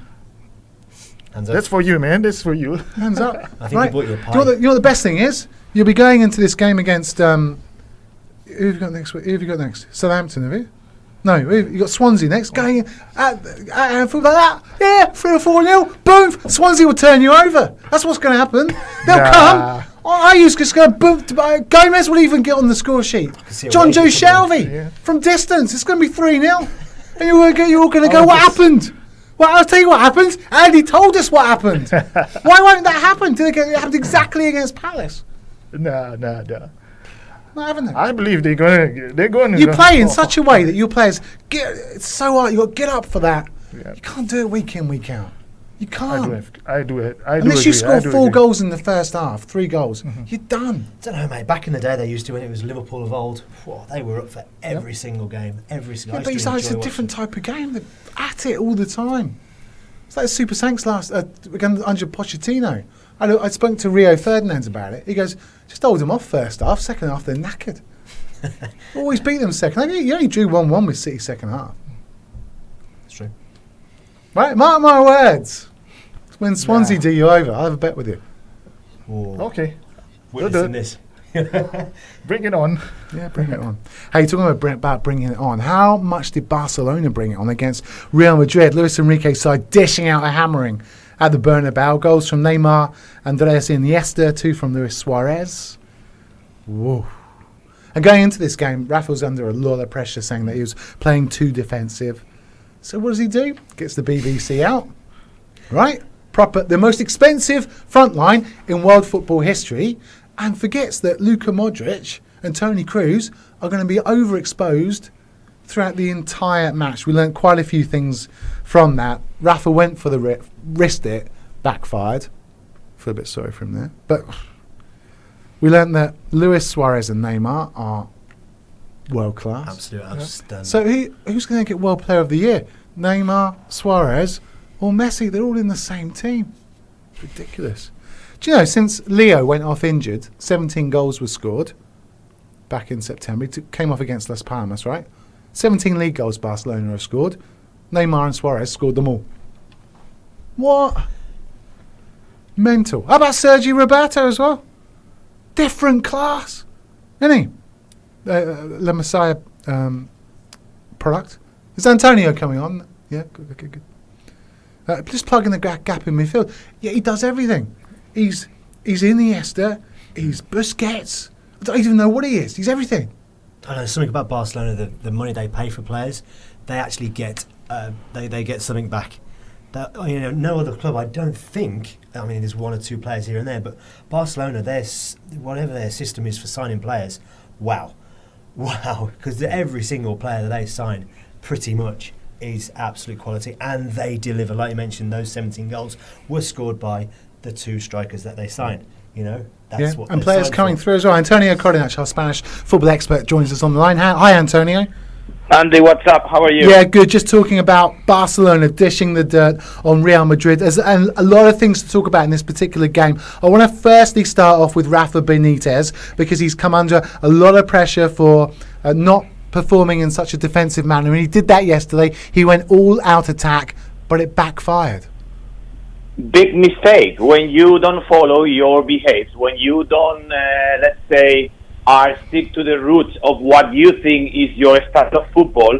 Things don't go the way they should go. We all know Rafa Benitez. He has a very long and extended career, professional career. We know his style. Why he changed yesterday? My reason, my view, clearly, pressure from the big CEO, from most probably Florentino Perez. But that's because, when you deal with players that your club has spent 100 million euros, Gareth Bale, for example, Cristiano Ronaldo, Benzema, who is most probably the right eye of Florentino Perez, you are under such a big pressure. And when you really are flexible and you concede your ideas to something else that you don't believe, this is what happened. For me, super performance by Barcelona, but Barcelona was playing recently pretty good football. You guys are mentioning Sergio Roberto, Busquets. When Barcelona didn't need Messi to really clash Real Madrid, they did it without Messi because, for the half an hour that he was on the pitch, he almost, didn't do much. But that's, for me, that's not the point. The point is that yesterday, Rafa Benitez was not the Rafa Benitez everybody know worldwide. And when you don't stick to your roots, you cannot perform. And Real Madrid yesterday were, I'm not going to say awful, but they didn't play at all, because that is the main, I would say, what Real Madrid has been seeking for so many years, which is a style of football. I mentioned yesterday at the show, you know what Barcelona is going to play. They might lose, they might win, but you know their style. Real Madrid Can you tell me, or anybody there with you tonight, what is their style? Nobody knows. Well, I don't think it was helped by Benzema about or Cristiano just not working as hard as they should have done. No, but of course, when you line up those three big guns up front, the whole rest of the team is affected. Casemiro should have been in that team the same way he has been playing pretty constantly with Benitez. Why he didn't play Casemiro in the midfield yesterday when you know that Barcelona needs the ball to perform their best football? You cannot go only with, James is another, attacker, and Kroos is not in the top form. Modric, it's just, lack of identity, and that's what happened when you don't have it, and especially if you have in front a team like Barcelona. Hey, some good goals yesterday as well. I enjoyed every single one of them. But, I mean, a couple were borderline offside, but I think you still have to give them to Barca. But lovely to see Iniesta just putting in another vintage display. He's been remarkable. I mean, the point with when you manage a team like Barcelona and you have, for example, a superstar like Messi, and he is the one shining, okay, the team can keep progressing, fine. But when you have 4 or 5, even 6 of these top players performing, and at such a high level, the team yesterday, come on, they felt unstoppable. Iniesta is in super top form. I mentioned Busquets, which I'm totally in love. You just mentioned the different class of Sergio Roberto, who has been, kudos to him. He has been so patient at the bench for a couple of seasons, just waiting for the opportunity, and boom. Do you know what's scary, Antonio? Do you know what's really scary? Almost went to Stoke City at the start of this season. Almost went. Yeah, but that fellow has, it's another thing, philosophy, Andy, on Barcelona ideal of football, when you educate kids from the young age that, this is our style. I'm not kidding. Go one day to Barcelona. Don't go to watch the top team. Go to the youth school. They all play. Go to Singapore and watch the football they're playing. They play more or less the same football. So those kids, they only have one dream, which is to be successful at the top squad and to play at Camp Nou and to deliver and to perform. And it is true, there have been some players in the past that they have not been patient enough, and timing have not been, the appropriate one. But as I say, fantastic. Sergio Roberto, he waited for his opportunity, and when he got it, he's taking it to the full. Yeah, I'm with Mohamed Ismail. We're with Matt Gretorix in the studio as well. Ismail's got a question for you. Yeah. Okay, I think, do you think that Rafa Benitez is a bit cautious? He's known for his being too defensive. What do you think? Is he too defensive?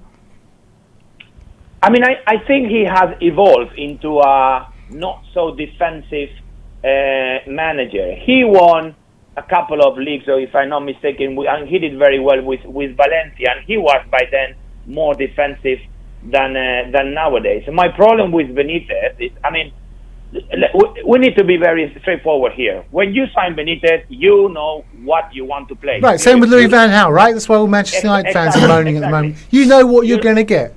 Exactly. You don't sign Benitez to play like Pep Guardiola at Bayern Munich. So what's their problem then? Look, they went 18 matches in all competitions without defeat. Okay, a couple of back-to-back defeats now. They got Shakhtar Donetsk coming up. Yeah. So, you know what you're playing, and, Florentino Perez brought him in because, this is the style, and, okay, we want to, have, I would say, a much more professional squad. There were some rumors that, Florentino Perez was not, very happy with Ancelotti because the players did not train or work hard enough. Anyway, we know Benitez. He likes to work hard. He's the guy who will put 12 to 14 hours every day at the club, working tactics and defensive, but I think he has evolved into a much more aggressive and looking forward a coach or manager. The point is that yesterday, for me, he did not stick to his roots. And yeah, it's true. I saw a number of pictures, right? Just with that with 4 players at the back, 4 players at the top, and just Kroos and Modric just not knowing what to do. It was embarrassing. Let's have a quick. Hey, Antonio, let's very, very quickly talk Espanol. Oh, I'm very happy. I mean, 2-0. No, you're playing Malaga. Malaga don't do anything, son. I mean, perhaps was not like our best game, but the only thing that we need to do is that we must put this sort of performances more on regular basis. I mean, Espanol, I don't have the numbers in front of me, but I think we've done like, we might be having like one draw max so far. So either we get the 3 points or we got nil. And if we are able to be regular and to be solid at home, I think, we have perhaps a good rest of the season ahead of us. But I'm not sure. I'm a little bit skeptical in regards of Espanol. To be honest, as per today, if you ask me, I hope we can grab those 41, 42 points and we'll avoid relegation for next season. And then anything extra is always welcome. Even though we have, if I'm not mistaken, like the 7th or the 8th largest budget of the season. So we should be really aiming for something else. But I don't know. I mean, I think it's all about to be regular and to be able to perform slightly better away. Hey, good to speak to you, Antonio. Enjoy the rest of the night. Thank you very much, Andy. See you, everybody there. Yeah, it's here. Antonio Cordinac giving us reaction to Real Madrid losing out to Barcelona. The best thing, if you ask, Nick, if you ask Antonio about Espanol, right, I'll ask him, just fade him down, right? We could probably talk about something else for some time and then come back and he'll still be going, I think that we're not playing that, man. I go, all right, yeah, there you go, Antonio Cordinac. We could have at least done West Brom against Arsenal in that time. Hey, talking of which, Olivier Giroud giving Arsenal the lead at the Hawthorns. James Morrison then volleying past Pericek. Mikel Arteta diverting, I don't know why I'm doing it country style, but diverting James McLean's cross to his own net. Neither of them really good. McLean gets the ball and draws it back across goal, and it is an own goal. Arsenal are behind. It comes over Mikel Arteta, and West Bromwich Albion, in the space of 4 minutes, have turned this game on its head. They lead the Gunners by 2 goals to 1. Good night. It's 8 o'clock at night. Is my mic up, Nick? Yeah, good. Hey, it's 8 o'clock at night. Welcome, everyone. It's the Andy Penders Show. We've had an awesome show so far. We've been talking S-League, trying to put that right. Spent an hour and a half doing that. Timmy Dixon's been and John Wilkinson, PJ Roberts. Mohamed Ismail's here, Matt Greatorex is here. We're reviewing some of the bigger games in the Premier League at the moment. Welcome if you've just joined us on the tweets. Ahmed Emre Musin says, Andy, thanks for sending us Lallana. Liverpool was, 25 mil. You get one season from him. He was brilliant last night. Well, good. He was brilliant for us for season. A big shout out to Ishmael. Please speak louder. Yeah, okay. He's very quiet. Okay. Very quiet. Just a quiet boy. Turn his mic up. He's really tall, though. Zork Yaya says, good show. Good. It's really good. It's a great show, isn't it? Fantastic. MM Tahuid says, come on, Ishmael. One voice, one heart, LFC. Yeah. Jeez. Won't be saying that next week. You really don't like them, do you? No, they just, I tell you why. Because as soon as one thing goes wrong, you're all banging on it. Brendan Rodgers, he's great. One season, yeah, come on, our Palace has happened.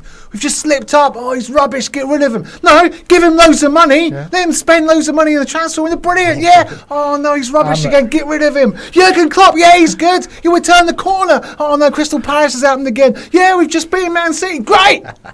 Swansea comes along, that's it. We won't see you again for moaning all on your Facebook and your Twitter. moaning. For me, I'm still there. I mean, Brendan Rodgers be it, Jurgen Klopp be it, I'm there because Brendan Rodgers has not been given time to flourish. I mean, the money is not there for him. But I think Liverpool fans are some success driven nowadays. I mean, fans are nowadays success driven. Things going wrong, it's not going their way. They just say out here, for me, it's the player who perform. It's not the manager. You know, I support whoever Liverpool's bring in because ultimately we are supporting Liverpool Football Club, and that's it. Back on track, my producer Nick says. Back on track. Because we're talking about Arsenal losing to West Brom. Who loses to West Brom? Let's hear from Tony Pulis. What sort of mood do you think the West Brom manager was in? No, we're pleased. You know, it's a great result. I think the players worked so hard. Today we had the breaks. You know, not mess around. there were certain opportunities that the ball could have hit the back of the net for Arsenal. They're a top team. But we've played games here this season where things haven't gone for us. And you just take the last home game against Leicester, where we've had 2 penalties, and their second goal's offside. And so we deserve the breaks. And then once we got 2-1 in front, we knew Arsenal would throw everything at us, and they did second half. And the lads were very resolute, determined. I was really pleased for them and pleased for the supporters. Yeah, fair play to West Brom. They worked hard off the ball. We had Salomon Rondon just working his nuts off in the final third, but they just defended. And you had Santi Cazorla doing it. Let's hear, before we get into it, let's hear from Arsene Wenger, because he was asked whether the Arsenal team had thrown it away. Throw it away is a strong word. I just think I agree with you with 3 points lost, because we made the most difficult. We were 1-0 up, and maybe lost a bit our focus at 1-0 and thought too much it will be easy. And were punished very quickly. After, in the second half, we gave everything. But as you said, was already everything went against us today. We scored an own goal, we missed a penalty, we missed chances in an empty goal. And in the end, we lost the game. It's difficult, but we have to bounce back from that. Okay, well, missing a penalty is one thing, Matt, but missing a penalty and looking like a dick absolutely is another thing, isn't it? Did you see it? Beckham-esque. Exactly the same. It was, it was nice. It was a nice. Scored his last 6 as well. You've got all the time in the world to take a penalty, literally. As long as you. No, you haven't. Not all the time in the world. Not the time wasting, but you can really take your time. Yeah. And to slip with the boots you've got these days, it's like, come on, really. But I mean, you say what you said. Got Arsenal fans saying, "Why isn't Alexis Sanchez taking the pens?" Like, get off! Cazorla's just scored 6 on the spin. Yeah. Anyway, injuries for Arsenal though. Oh goodness me! It's not good. It's getting worse. I tell you what. Once Coquelin goes off, who have they got? Yeah. Brought in Arteta. He's gone off injured as well. He's hopeless. Yeah, it's a rerun of 2013 when Aaron Ramsey was out and a few others, and they dropped points then and ended up dropping their chance for the league. It's potentially going to happen again this year. Yeah. They've got the players, but no one can. But they should have won that game. They should have won the game. Should have won it. You've got to finish. 73%. Well, possession doesn't mean anything these days. 11 shots on goal. There you go. That's. Did you see Joel Campbell? Oh, Joel Campbell, what are you doing? Joel Campbell, you've got to score that. Have to. How is he not scoring it? How much is he getting paid? Exactly. But mate, 11 shots on goal to score 1. It's yes, okay. You say West Brom defended well, but I mean defending well and still letting them have 11 shots on goal with the class that they've got. They've got to be scoring more than one of those. Who's scored the most headed goals in the Premier League since 2012? Giroud. Yeah, I mean the clues in the question. Ain't going to be Wayne Rooney, is it? Odsler's provided an assist in 7 consecutive Premier League appearances. That's the most in the division's history. Did you know? Chris Brunt has racked up 11 assists in the Premier League for set pieces since the start of last season. No other player has done more. Chris Brunt, set pieces. Forget James Ward-Prowse. Get James Brunt in. He'll give you 11 goals in 2 seasons. He'll give it to you for free. Hey, Tony Pulis' home record against Arsene Wenger. Played 7, won 4, drawn 2, lost 1. And that was when they had 10 men. That's a pretty good game. Have a think about that. I think West Brom is Arsenal boogie team. I think so. Every time when they play West Brom, whenever they play West Brom, they get themselves hammered. I think it's a boogie team. Same goes to other teams. They have their own boogie teams. Yeah. I believe. Who's your bogey team? I would say Crystal Palace. Yeah, I'd say that too. There's Wimbledon, Birmingham, Reading. It's got an entire list. There's lots playing blue, actually. Most of them playing blue, if you realise. Yeah. It's reaction to last night's game. It's the Andy Penders Show. Thanks for coming along. Thanks for all your tweets as well. We've been reading them out as we go. We've been doing reaction to last night's games. What time is it? 8:10. We've got 15 minutes left of the show. Still to come. We'll be playing True or False. We have the Aston Villa quiz as well. We'll also be reviewing. I hope Steve McBain's going to be on the line because I want to talk about Chelsea because he put on Facebook. Well, no, I'll tell you the story. It's a really good one. Hey, what next for Arsenal? They take on Dinamo Zagreb. Champions League this week. Pretty much out, though, are they? Slim chance. They've got best thing that can happen to them, get knocked out. It is, to be honest. Hey, it absolutely is. I mean, they're down players. They need to regroup, potentially bring in some players who've been on the bench for a while. But yeah, to be honest, the best thing is. Have you not been honest all night? You? Me? Yeah. I'm always honest. Okay, good. Yeah, I agree. You've got to. Okay, what do you want? Do you want the league or do you want Europe? They're going to. I think either way, whether Arsenal, struggle this year, they are going to qualify for the Champions League next year, for sure. But do they sacrifice? Okay, we're not going to do any well in Europe this year. Let's sack that off. Let's concentrate on the league. Then we need to bring our players back. We need to get them fit for the league rather than another game, just to get even more injuries and just more games that you've got more threat. Yeah, can't agree more. What next, Nick? What are we doing next? Why don't we talk a little bit about Jamie Vardy then? Okay, I think we have to because we have to. We haven't even. I wasn't going to go on to Man United, and I thought it was an atrocious game. I did not enjoy that. Let's talk about the main man of the moment because Leicester City, as you know, very much top of the league. Yeah. Amazing. It's good. Top of the league. They beat Newcastle, looked good too, and won 3-0 winners. Simpson, Drinkwater, now King into the ball. Brighton on the edge of the 18, finds Danny Simpson in the 6-yard box. Great save from Rob Elliott. To Leicester player underneath it. Can he score? And he does. Oh, it's given as a free kick. Well, I thought Shinji Okazaki had that one. Has it been given? It has been given. Well, initially the Newcastle players reacted like that was a free kick. Robert Elliott was under duress from Shinji Okazaki. Ball was up in the air. He managed to get the final touch on it, bums it across the line, and it's all said and done. Newcastle 0, Leicester City 3. Tell you what, Newcastle looked woeful. Have they not all season? Well, yeah, I mean, yeah, you're right. Even when they played Bournemouth. Yeah, and they've. Leicester are now scored 14 successive Premier League matches. They were bottom of the Premier League after 13 games last season. They're now top of the Premier League after 13 games. How about that for a stat? Newcastle have only scored 1 goal in their last 4 Premier League matches. Of the last 22 games, league games that Leicester have played, how many games do you think they've lost? After that last how many? 22. I would go for 4. Yeah. Single figure. 2. 2 games. What? That's insane. They're top of the league. I'm really happy for them. Are you? I am. I know they should. They're half a sort of Midland rival to the Villa. I was about to say the. I went to the mighty Villa. I went to their training ground last year. It's all right. It's not like it. No. It's not nothing flash. Simple. Very simple. Very simple. Very simple. But really happy for them. They've come back into the Premier League. They've got obviously a new manager. Who's quality. Who's outstanding. I want to go out with him for a drink. Absolutely. He's a thinker man. Yeah. Well, he's not, is he?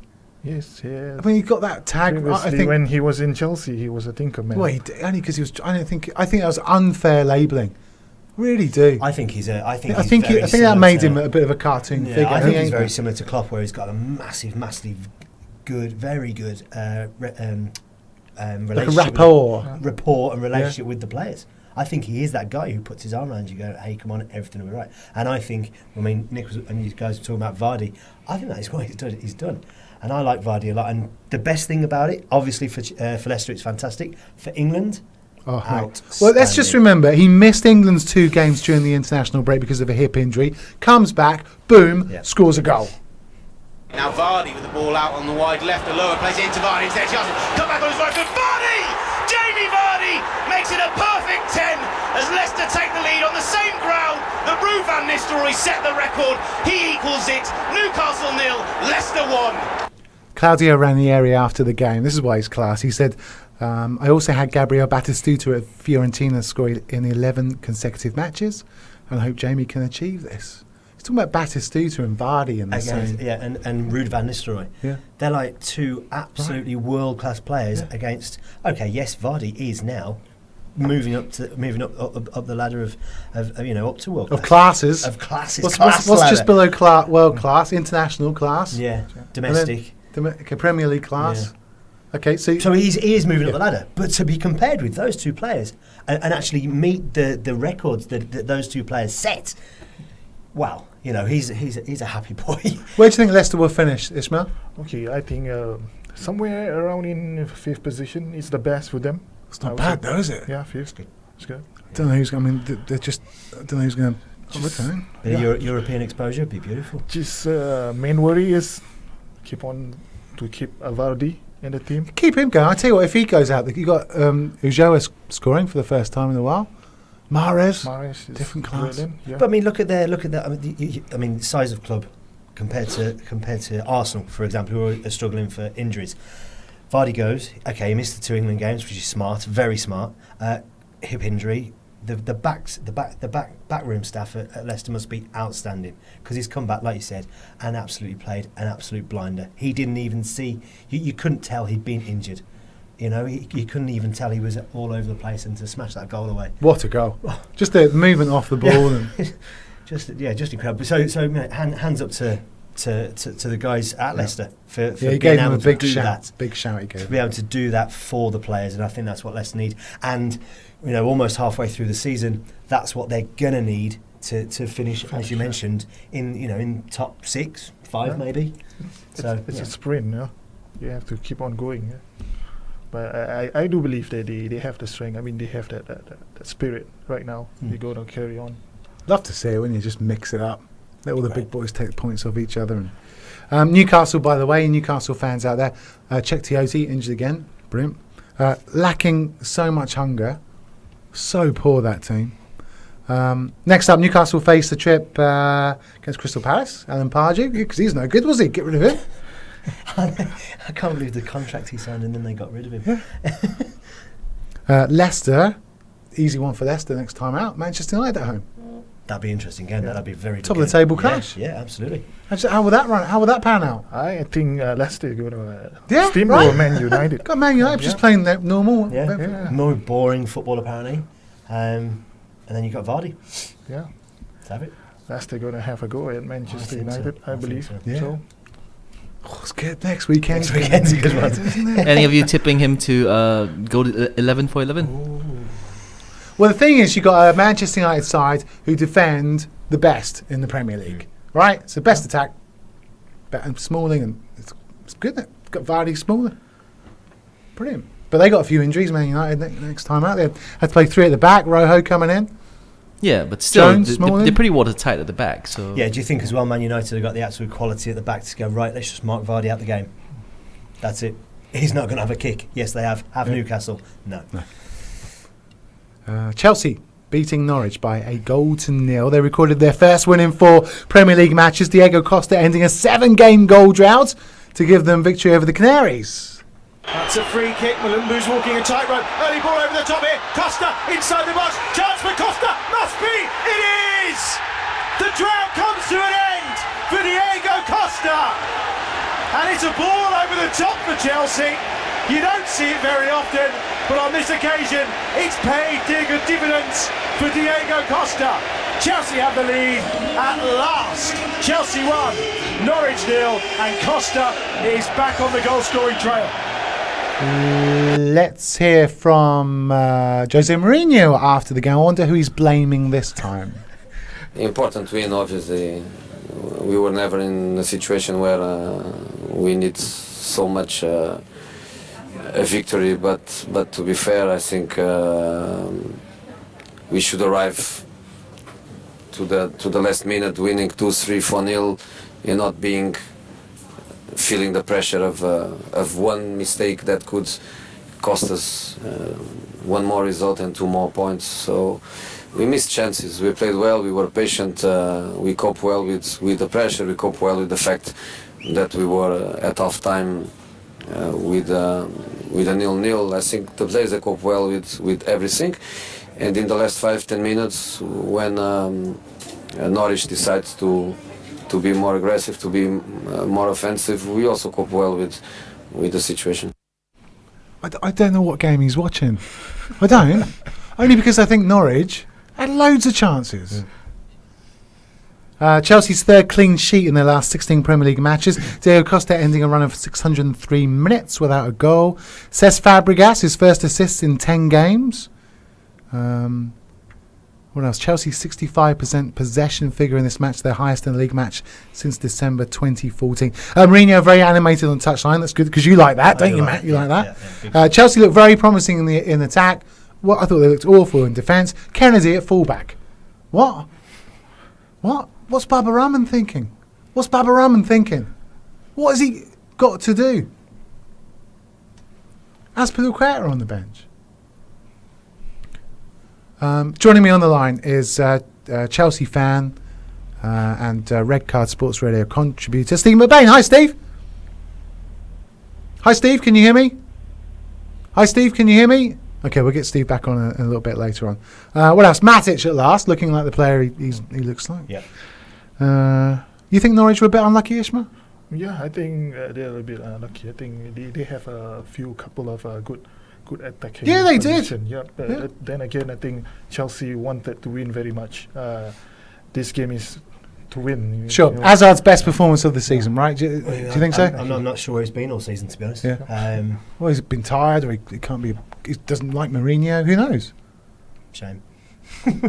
This game was a first for a few. Costa coming back, getting a first goal in. He's still missing chances. But I think, come on, all the players there. It's been a tough time for them after sort of coming from a league win and being the team to watch, and now all of a sudden you've got some of the sort of mid-table, even lower league teams beating them, or even holding them. Norwich almost held them. There wasn't that long left, really. And Mourinho's face when they did score was he was quite happy about that. And what a horrible goal! Because Hazard's gone down, right, and they've clattered him. Was it Hazard went down? Yeah. All the Norwich players going, "Oh, you all right? You all right? Oh no, what? They've done an early free kick." Too nice, just far too nice. Yeah, I mean, it wasn't a great goal. It wasn't a normal Chelsea goal of old, but a goal's a goal. But they do need it. I mean, what you say, goal's a goal. It's not, you're right. I mean, they did need it. They need this. I mean, it has been a torrid time at Chelsea. Chelsea fans still not happy though. Of course not. Still moaning. I think they will do good because Chelsea, they will pick up during this towards the end of the season. Jose Mourinho has the habit to go on. I believe that after this they will just pick out and winning. I tell you what, he doesn't have the habit of though. Is getting Chelsea out of a mess like this. He's not had to do it with any team. Yeah. Absolutely. Doesn't know how to do it. Yes. Yeah. It's going to be the players sort of digging in. It's going to be one of those. Let's dig in. Let's try and move this forward. But I mean, the Chelsea fans not happy with a 1-0 against Norwich. How did they win the league last season? It was 1-0 here, it was 2-0 there. They never had massive score lines. It was very, very short, and that's how they won the league. Yes. If they carry on like this, a cheeky 1-0 there, they can still turn it around. I take it Stephen McBain's not joining us on the show, Nick. Is that right? Oh well, he's not picking up his phone. I'll keep trying. I'm not surprised. I'm not surprised he's not picking up. There's nothing to tell me because we already know it. Matic has played all right. Chelsea is still rubbish. Norwich had some chances. We know. We don't have to talk. The best thing was, right, he's posted on Facebook, right, if Chelsea don't win this game, I'll publicly eat my head on Facebook, and he's tagged all of his friends, and we're all giving it. I would have liked to have seen I'd like to see people go, I'd like to see it sautéed. Some of the lines. Still to come, we'll take a look forward to Tottenham up against West Ham. We'll speak to Ash Tan, who should be on the line a little bit later on. We've got True or False is on the way. In fact, I think we'll play a bit of True or False now, actually, which is where have you prepared some True or Falsisms? No? Yeah. Okay. Right, so it's time to play True or False. It's time to play Pundit True or False with your host, Andy Penders.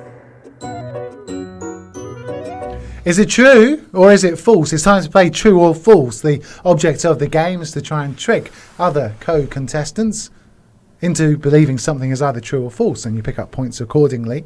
Joining me in the studio, Matt Gretorix, former S-League goalkeeping coach, and Mohamed Ismail, former Sembawang central defender. We'll start off with you, Ismail, shall we? Okay. You can give us something that's either true or false. Okay, Coutinho have not scored against Man City, and yesterday was his first against the City. Is it true or false? Well, I don't think we've already spoken about this game. I think he loves scoring against Manchester City, so I'm going to say it's false. He has scored before. Yeah. Spot on. Yeah, spot on. Well, it's giving me a game that I know already. Okay, yeah, very good. So 1 point for me, 1 point for Matt. I'll go next. He didn't answer. He did. He said true. Okay.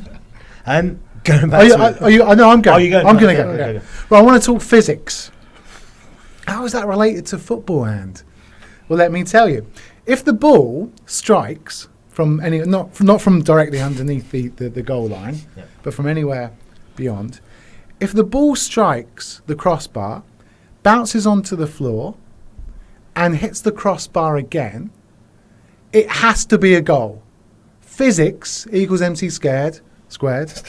Yeah, scared. Newton's law and all that.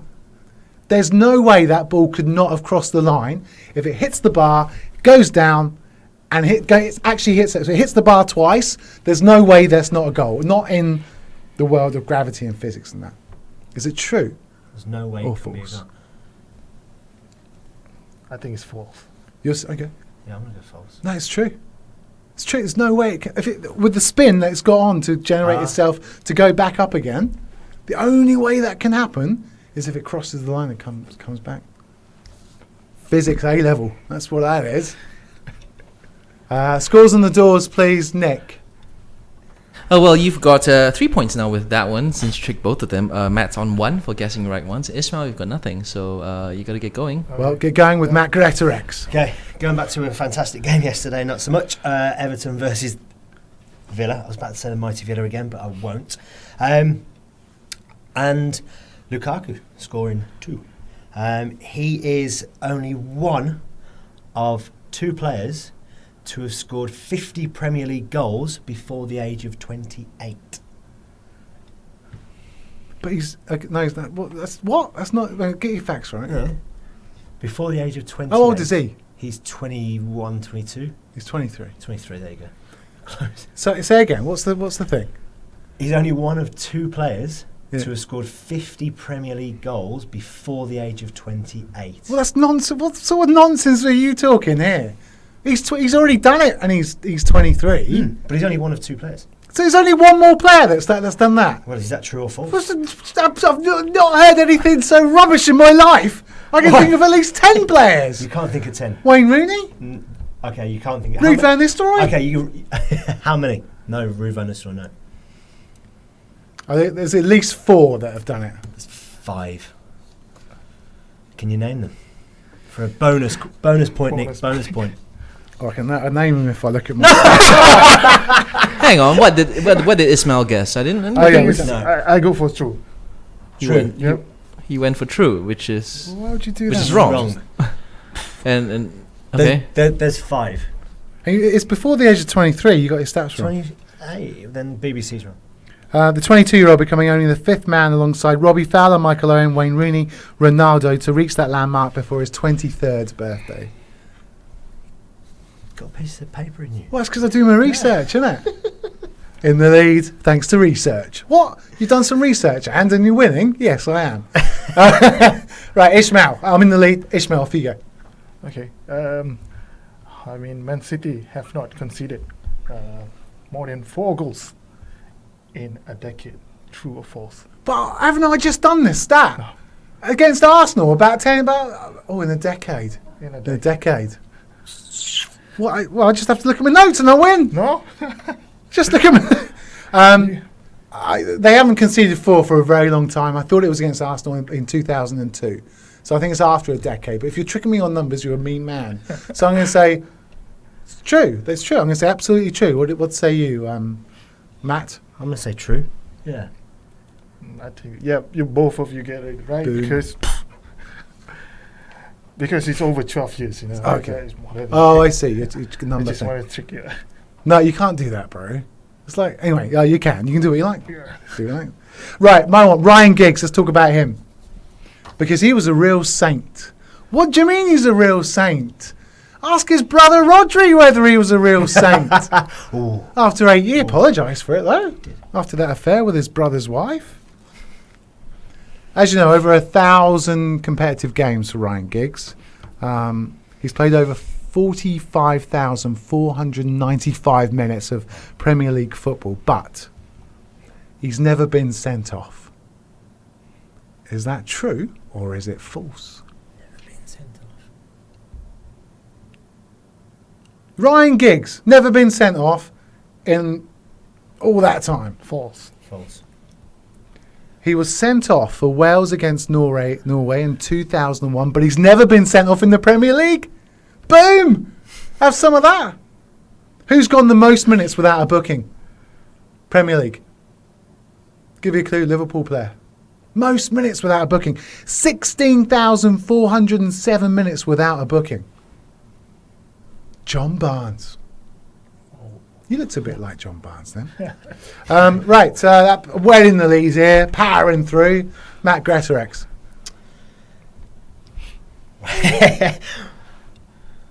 One of the Premier League contenders for this year has said that they need a film star, a very famous film star, to manage their club to win the league this year.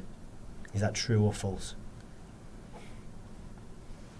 So one of the Premier League contenders, not just this year, over all the years, has come out and they've come out and who's said, they? Who has said this? Chelsea have come out and said they need a very, very famous film ultra star to manage them so they can win the Premier League this year. So Chelsea have officially announced this. On their official Twitter feed, they've said this. I'm not on Twitter. Well, how have they said it? That's what I want to know. They've come out on... Who's come out? Chelsea. Who has? What, their fans or their... No, Mourinho's come out. Mourinho's come out and said, right, we need this film star. What are you on about, you? What do you think, Ishmael? So they've come out and said, right, we need this film star so we can win the league. Because I've been reading news week in, week out. I've never encountered that. No. So I'm going for a false. Okay, I do a lot of research. I know it's Tom Cruise. Boom. Have some of that. It's true. It is true. It is. But why is it Tom Cruise? I don't know. Mission Impossible. Very nice. This is the easiest true or false ever. Ishmael, last one. I haven't got any insight card yet. Huh? Okay, have a think while I do this one. Right. I want to take you back to 1970 to one of the best strikers in the world. Luigi Gigi Riva. What a player. At the height of Catenaccio's success, late 1960s, early 70s, to Calgary winning the Scudetto. What? Calgary winning the Scudetto. And this guy was the unlikely hero. It was called the miracle of 1970. One Scudetto for them is worth 10 to another, you know. They retired the number 11 shirt. Won't see number 11 at Calgary anymore. He had everything. Turned Juventus down. Turned down Milan. What a player. Everything. His shot was so powerful, he once broke a spectator's arm. Is it true or false? I've heard something like this. I don't know if I know you might have heard something like it. Something like it, but it is. True, I think it can happen. Absolutely. Yeah. True. It is true, yeah. During training once, 9-year-old kid walks past behind the goal. Yeah, it's so hard, broke this little kid's arm. But look up Riva. Oh, what a Matt Letizia of his day he was. Matt, you got one for us? Yes, going to bring it from the Premier League and merge it with the S League. Stan Collymore almost signed for Woodlands Wellington. Oh, good one. I like that a lot. Yeah. I like that a lot. I saw Big Stan last year at Chelsea. Big, imposing fella. But was he going to sign for S League giants at the time, Woodlands Wellington? See, he's got an in at Aston Villa, so you would know that sort of thing. I know that sort of rubbish. He would know that sort of rubbish, wouldn't he? I'm going to go true. Yeah, I like it. What do you think, Ishmael? True. Premier League player, Aston Villa player, Liverpool player. Can I change my mind? Plays for Aston Villa, Liverpool, in his time, one of the best strikers, is going to sign for Woodlands Wellington. Okay, no, you're right. I'm going to go false. It's rubbish. You said it's true. It's true. It is true. Box. Have you got anything for us now, Ishmael? Nah. Because it only means you can't win points, that's all. I've really got 2-3 points in just now, I think. Yeah, but I'm well in the lead. Anyway, that was true or false. Do we play out the true or false theme again? No, we don't. That's it. Just finish it like that. Yeah, because the theme says it's time to play. and we've ended it, right? So we get a bit confusing. Okay, so let's get to the scores on the doors. Yes, so Andy, you are in the lead. Finished on top, 8 points. Matt's got a respectable 6. Ismail finished with just 2. It's because he only had 2 questions. Oh yeah, but still had chances to guess from you guys. He did, yeah. Hey, Aston Villa quiz time. I like the quiz bit. We do all the serious bit and have a bit of laugh at the end. We've got like 20 minutes left. Yeah. Don't like it? Get your own show, innit? Go on your own radio channel. Yeah, just not hard. You can do it on the internet these days, isn't it? Right, Nick? Right? How much does this cost us? Actually, quite a bit, to be fair. All these shirts. Well, this gear. Let's get a lease line to StarHub going on there. Well, it costs so much money. Got no idea. No idea. No one's got any idea. That's why we need some sponsorship, right? It's a massive pitch. Brilliant. Well, why not? Do they want? Look at the voice of the people getting involved. Love it, don't they? Hey, Aston Villa quiz time, because Matt Greatorex is an Aston Villa fan. You were terrible yesterday. Horrendous, I think is the word. Yeah. It's I got a little bit of hope after the Man City game. Yeah, I know. But even that game we were rubbish. But no.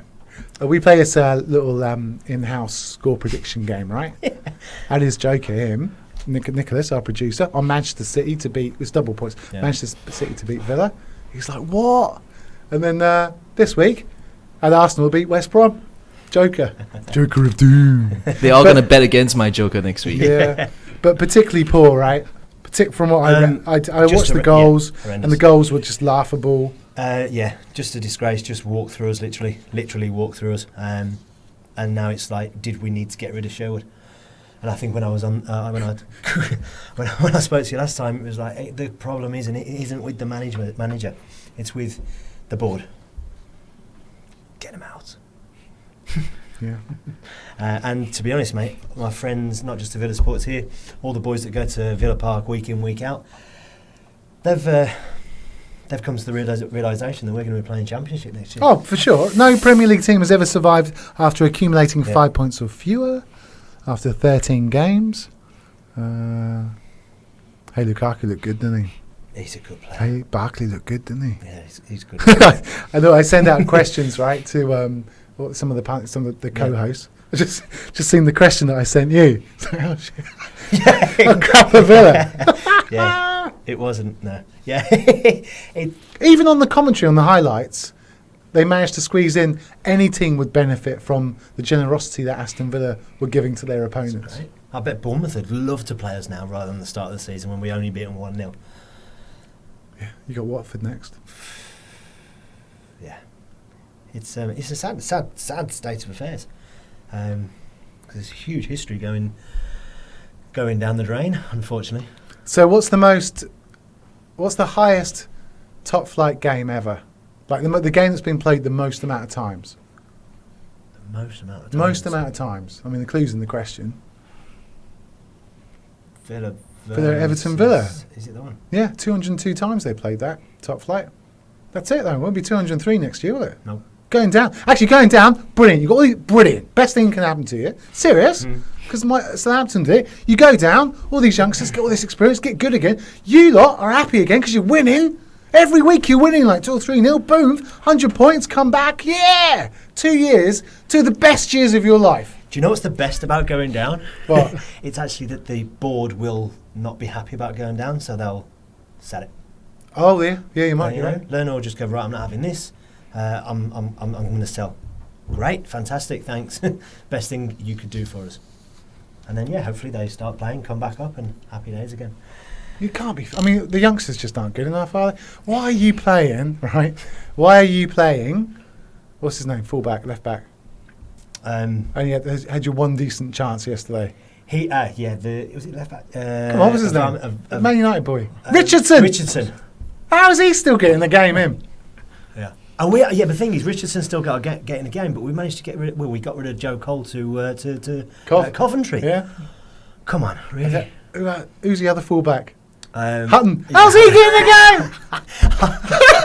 It's laughable. It is laughable. We stuck 4-5 past you last season. Yeah. And that's when you were, it's terrible. Ron Vlaar, what's happened to him? I know he's not there, but what happened to him? I don't even know where he's gone. Well, he was going to sign for, who was it, pre-season? I Did can't I? remember. Us? After a fantastic World Cup, etc., and we let him go for free. Why? I mean, okay. Because he was on the Bosman, wasn't he? Yeah. How well does Matt Greatorex know Aston Villa? I've asked you this before, so you should know the answer. James Milner holds the record number of appearances for the England under-21s. How many caps has he got? 31, 36, 41, 46. 31. Under-21. I mean, that's a lot of matches. It's a lot of games. He was 46 matches he got for the under-21s. He actually, in 2002, was the youngest ever player to appear in the Premier League. But who currently holds that record? Is it James Vaughan, Matthew Briggs, Reece Oxford, or Jose Baxter? Is it Oxford or Baxter? No, Oxford. Reece Oxford, when he played for. Do you remember he made his debut against Arsenal and played fantastic. He did the right. Yeah, did the right. Oh no. Yeah, it's not him. Actually, he's the second ever. I think it's the second youngest starter. But the youngest player is Matthew Briggs when he came on for Fulham against Middlesbrough back in 2007. Wonder where he is now. I bet he's doing rubbish. Matthew Briggs, can you have a look now? Yeah. Matthew Briggs. Ashley Young started his career at which club? It wasn't Watford. He came to Villa from Watford. Yeah, it's Watford. It was Watford. Oh, he started at Watford. Yeah. Okay. Aside from England, which two national sides could Gabriel Agbonlahor play for? Oh. Is it Wales and Jamaica, Jamaica and Nigeria, Nigeria and Scotland, or Scotland and Wales? Second one. What was the second one? Jamaica and Nigeria. No, the Welsh one. Oh, Jamaica no. and Wales. I would take the number 2. Scottish. Is he? Yeah. What's his dad or his mum? It must be one of them. Yeah, just an update on Matthew Briggs. Yeah. He's a bit of a journeyman. He's just 24. But from Fulham, he went to Leyton Orient on loan. They went to Peterborough on loan. And then went to Bristol City on loan. And then went to Watford on loan. And then now he's at Colchester United also on loan. So he's still under Fulham's books, but he's gone on loan quite a bit. How many did it say Premier League appearances? What he did? We should do a whole series on where are they now. I think they're good. Yeah. Like Jose Baxter, where's he? Is it Tranmere or somewhere? Is it? Yeah. Okay, thanks for that update, Nick. It's the Aston Villa quiz. If anyone's interested, I mean, you might probably just turned off now. Like Aston Villa, you don't care about that. It's probably the worst bit of radio ever. Had the best bit of radio ever at the start of the show, and now it's the worst ever. Bringing it down slowly. Steve McBain, we'll get him in a minute, right? Was he? Yeah, good. This is what you call Phil. It's like Nick's like, we can't get Steve McBain. Just do the Aston Villa quiz. Right, Nathan Del Forneso chose the number 14 shirt in tribute to which player? Thierry Henry, Dion Dublin, Ruud van Nistelrooy, or Juan Pablo Angel? 14. Gonna go Dion Dublin. Was he 14? Was he? No, he was not. Couldn't have been, could he? No. Ruud wasn't 14. Was he? wasn't. Was Ruud 14? No. I think we got a shirt here that does that. Thierry Henry's the answer. Fabien Delph joined Villa from which club? Can I answer? Yeah, of course you can, because he doesn't know, does he? West Ham. No. Leeds United. Ashley Young went to school with which famous sportsman? You're like, it's not fair. They don't even play for the Villa now. No, but that's where he made his name, doesn't it? Multiple choice. Amir Khan, Lewis Hamilton, Stuart Broad, Hamilton. or Danny Cipriani. Correct. Which former Aston Villa player, whose name combines an Old Testament prophet and a heavy metal singer, spent the 2009-2010 season on loan with Middlesbrough? Was it Moses Cooper? Was it Isaac Page? Was it Ezekiel Coverdale? Or Isaiah Osborne. Isaiah Osborne. It was Isaiah Osborne, yeah. There you go. Well done, the Aston Villa quiz. I think you did okay there, Matt. Thanks.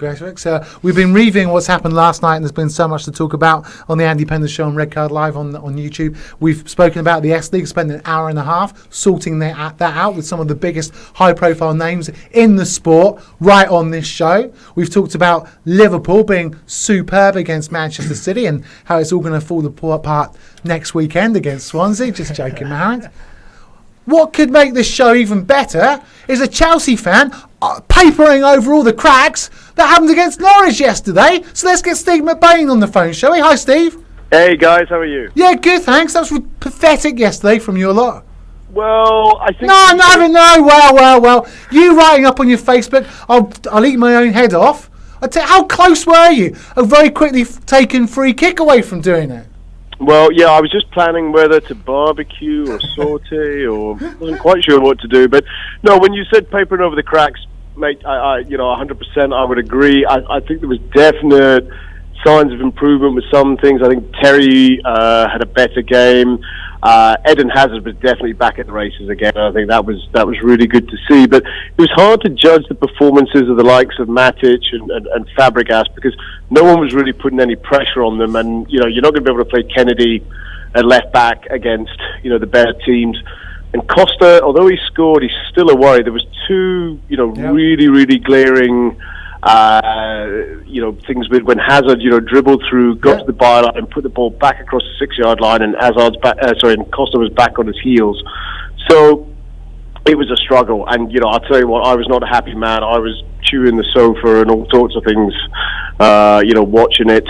Glad we got the win, and we need points. What the hell's Baba Rahman? What's he thinking? If he's playing Kennedy at fullback. Well, more to the point, I'd like to know what were they thinking buying him in the first place, because this is the second left back they bought in 2 seasons. Felipe Lewis, who they spent about 16 million on, and Baba Rahman just shy 20, I think. And there's no confidence in either of them. I mean, the transfer policy and who's in charge of that, I really don't know. And it's still really, really annoying me that Ryan Bertrand's playing for Southampton. Best left back in the country, son. Mate, he's a best good left player. back in the country. Apart from maybe the Stoke one, right? We haven't even spoken about that. In fact, didn't even speak about Southampton yesterday. Haven't even spoken about Southampton being piss poor against Stoke yesterday. Look, I mean, Norwich worked hard, and it was a really honest performance, I think, from Norwich yesterday. But they're not putting up any trees. So, bro, don't sound so condescending. They had enough chances to win that game. But that's what I'm saying. So they're not putting up any trees. So Chelsea shouldn't be getting carried away from that performance. I actually think that Norwich should have had a penalty in the first half when Willian barged their guy in the box. I think it was Robbie Brady. I think. Yeah. I mean, look, that was another nervy Chelsea performance. Costa, I don't know, it's a strange performance from him yesterday because he was very subdued. All the the niggling and the biting and that seemed to have gone, but at the same time, he just doesn't look at it in the box, and that's what you really need from him. You want that predator back. So we got Spurs next weekend. I think that's a big ask. I really do. We got to take on Maccabi Tel Aviv first. I think the Champions League has been a little bit of possibly a little bit of a release for them. They had a poor result away to Porto, but apart from that, they've been doing okay. I think they'll put Maccabi away, but the Spurs next weekend, I think that's going to be tough. I wouldn't be surprised if we get beat there again. Ooh, well, that doesn't sound good. I mean, the players need to give the fans a little bit more to cheer about, really. Well, look, I think the fans, I mean, for all the the negative impression of Chelsea and whatever that's in the press, the fans, I think, really, really deserve a lot of credit this year. I think they've really, really stuck by their manager, by their team, and there was a lot of chance for staying up and all sorts yesterday. So I think they've taken it in pretty good humour. I think Chelsea know they've had 10, 15 years in the sun, which they probably didn't think was coming along, and I think they're very grateful for that.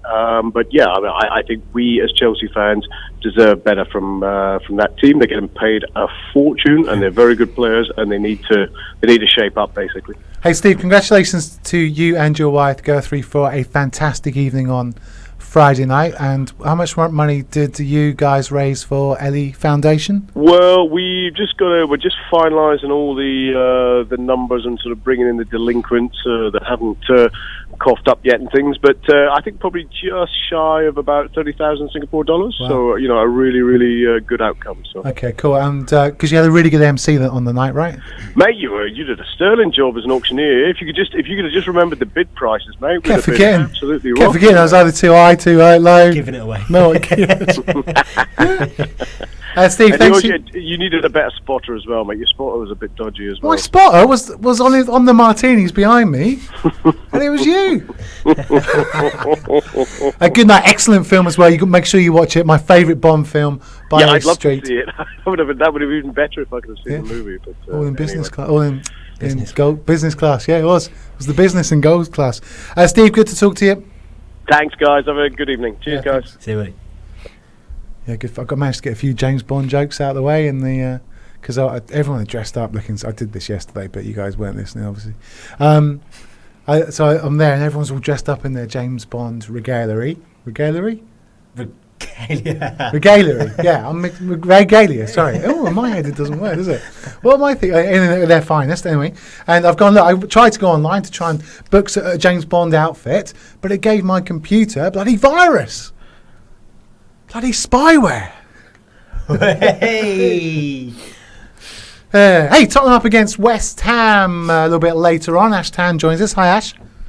Hi, Andy. How are you? Yeah, everything's looking good. Hey, the only problem for tonight, and we've only got sort of 5 minutes left of the show. The only problem for you guys, you could be on the best run ever, but you're taking on West Ham, and they do all their best stuff away from home.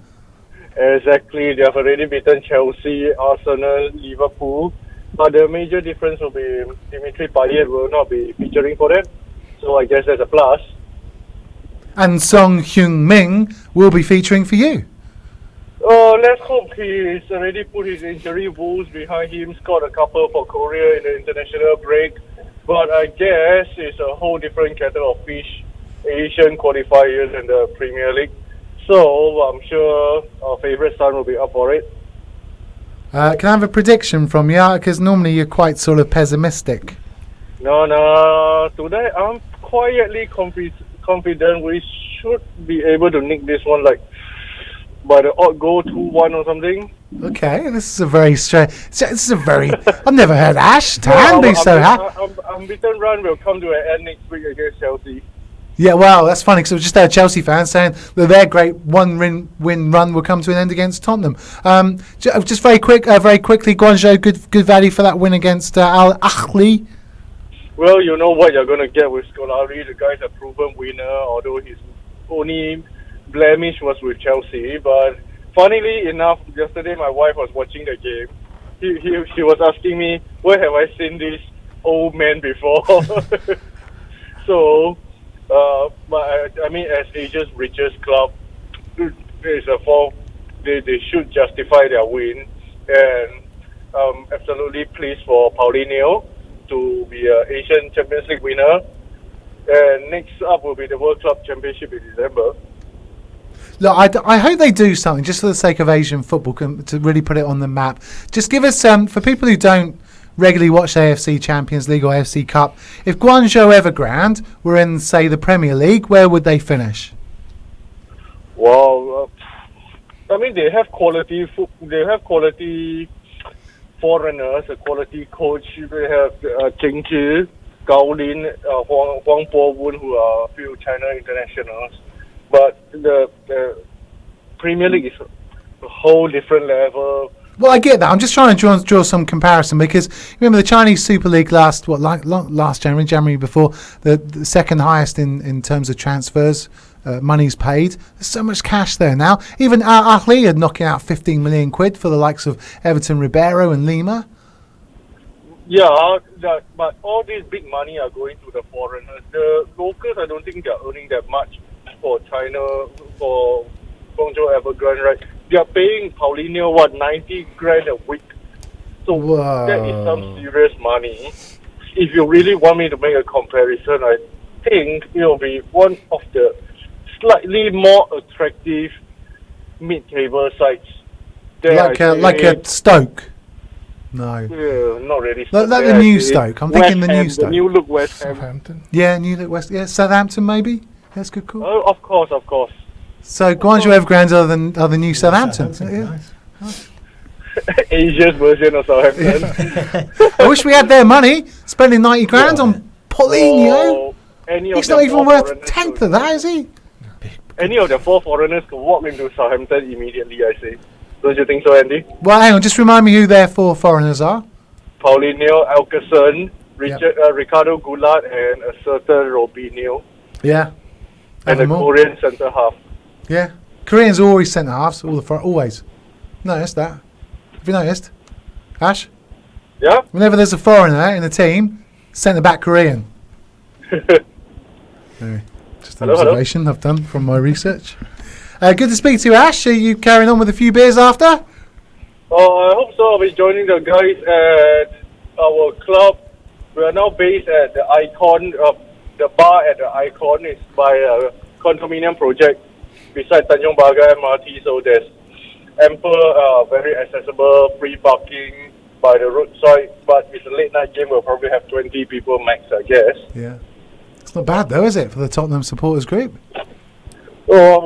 Yeah, it will be better if it's an early game. It all depends on timing. During the North London derby, it was a big game. We only have like 30 members because it's a late game. So if it's a Saturday noon time kickoff, we'll have 40, 50 easily, regardless of opposition.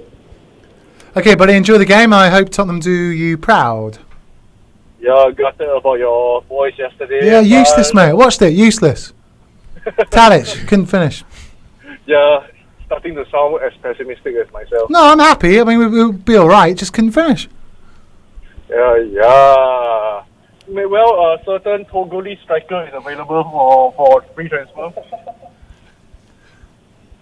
Right. Maybe if you can just motivate him, he might just finish the chances for you. Yeah. All right. Thanks for that. Love a Tottenham fan giving me advice on how my team should improve. We take your best players. And Everyone takes our best players. Don't worry about that. You're not the only ones. Oh, not only the best players, Glenn Hodder as well. Yeah. Dean Richards, though. Dean Richards, have him. 9 million. Thank you. all. God bless. Yeah, I know. Yeah. Late Dean Richards. Sorry, I shouldn't have gone off. Yeah. Anyway, bro, good. Whatever you're doing, get off. That's annoying me now. Ash Town there, who tried to convince us to go and be a Tottenham supporter because there's free parking. There's ample parking, he said. I'm sold. I mean, we're in. To get yourself down to opposite tone, has ample parking. We're done there, can't we? I mean, I think we were like a racehorse there. We bolted out, didn't we? Yeah, we did most of our stuff the first half of the show. I'm tipping no one's listening now, watching. No one. If you are, thank you very much. I hope you enjoyed the show. Harry, come back on. Or at least, I'll tell you what we need to do with you guys. We do your own Singapore Liverpool supporters group show. That'll be good. Hey, every Wednesday night, half an hour. Get you here, or whoever. A couple of others, phone calls. Have your chat. We don't care about it. We won't listen to it, will we? They're interested. But you'll be winning. How many people will be listening to that? That'd be good. Yeah, we have massive support here in Singapore. How many? What, 5,000, 10,000, 20,000, 30? Well, how many? If you can fit in everybody. Not in the studio, just watching and listening and getting involved. More. Texting in. Yep, true. And you know what the best thing is? Whatever you do, Man United supporters group will do it just one more better. They will. They will. No. They will. I guarantee they will. And but I tell them that Liverpool will do it just a bit better. They'll go, yeah, come on. We'll do one for Arsenal as well. Who will do very well at the start and then towards the end. Jitter in the middle. Anyway, thanks for your company tonight, guys. My Matt pleasure. and Ismail, well done, Nick and Pratap. Look, Borders nails halfway through that. Is he all right, intern Pratap? Yeah, it's fine. He's fine. Jeez, all right. He was getting like football tips from Timmy Dixon when he was trying to leave. He was like, "No, I need to ask you what makes it. How do I become a special?" He's stopping me now. He's pulling me away. Hey, that's how good this show is. We're getting back on, man. Next week, same time, 6 till 9. We'll see you then. Don't forget Red Card Sports Radio. Brilliant stories throughout the week. All the reaction that you need through all the Champions League, Europa League as well. Cup or whatever. I'm too tired now. Just shut me up. Nick, just play out. Just play a song or something. I'll just keep talking. I will. Unless I will. It's a red card. And he should get 2 red cards. That's got the red card out. Red Card Sports Radio, the best sports station in Asia.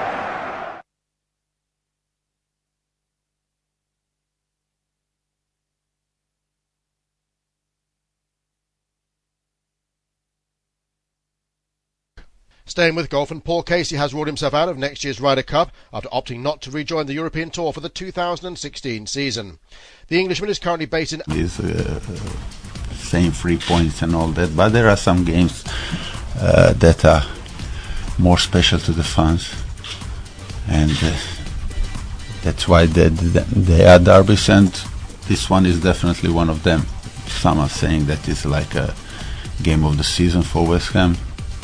Well, I wouldn't call it that, but it is a special game, and we are looking forward for it, of course. And you can feel it, like at the camp, like these few days. It's a bit more like we are waiting for it big time. Yeah. The Hammers will have to make do about the influential Dimitri Payet for the game, as the French international has been ruled out for 3 months with an ankle injury. Forward Enner Valencia also faces a spell out on the sidelines with an ankle problem, with his latest injury setback set to keep him out for around 4 weeks. Midfielder Alex Song is pushing for his first appearance of the campaign though, whilst winger Mikel Antonio could earn his first start for the club after making just 1 substitute appearance since his summer move from Nottingham Forest. Van Persie is what they were waiting for. Robin Van Persie scores for Manchester United. You'll be hearing plenty more. Red Card Sports Radio, your home for the Barclays Premier League. Well, Chelsea have picked up 3 valuable points as they try and turn around their season, but is this the start of the comeback? Well, who knows? On this evidence, you'd still have to say no. The Premier League champions were far from convincing. Norwich more than held their own for an hour, and it was just one moment when they fell asleep at the back that cost them all 3 points in this game. Diego Costa, though, at least one bright spot for Chelsea. He's back amongst the goals, although he did spurn a couple of chances before he eventually did find the net. But Norwich will point to a huge incident in the game on 33 minutes. Robbie Brady had the ball inside the penalty area, bundled over by Willian from Johnny Howson's pass. Referee Craig Paulson waved away the appeals for a spot kick. That was after Costa had spurned his first chance. Pedro overlapping down the left-hand side, cut the ball back. There was Costa, and the Costa of last season would have buried it, but he leant back and shot over the top of the crossbar. So Norwich went in at half-time fairly pleased with their hard work. John Ruddy pulling off a good save from Costa as well just before the break. But in the second half, they rather lost their shape and their discipline, in truth, giving away a number of free kicks. Willian had one straight at the keeper. Then he played in a corner to Kurt Zouma, who'd gone in front of Sebastian Bassong, but blazed over the bar. And then came the only goal on 64 minutes. Another foul conceded by Norwich. This time the referee allowed Fabregas to take a quick free kick. Costa was in behind the Norwich defence, took his time, came inside Ryan Bennett and slotted it into the far corner of the net. Another free kick from Willian picked out Zouma moments later. He hit the bar.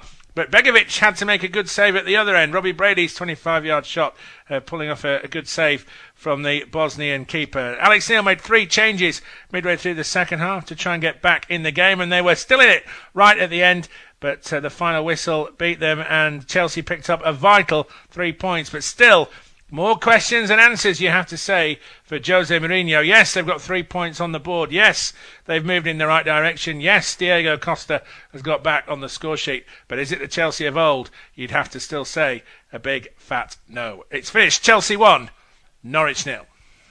Well, Jamie Vardy created history on Saturday afternoon as his 10th goal in 10 games equalled the Premier League record set by Ruud van Nistelrooy of Manchester United as Leicester ran riot at St James's Park, claiming a 3-0 win over Newcastle.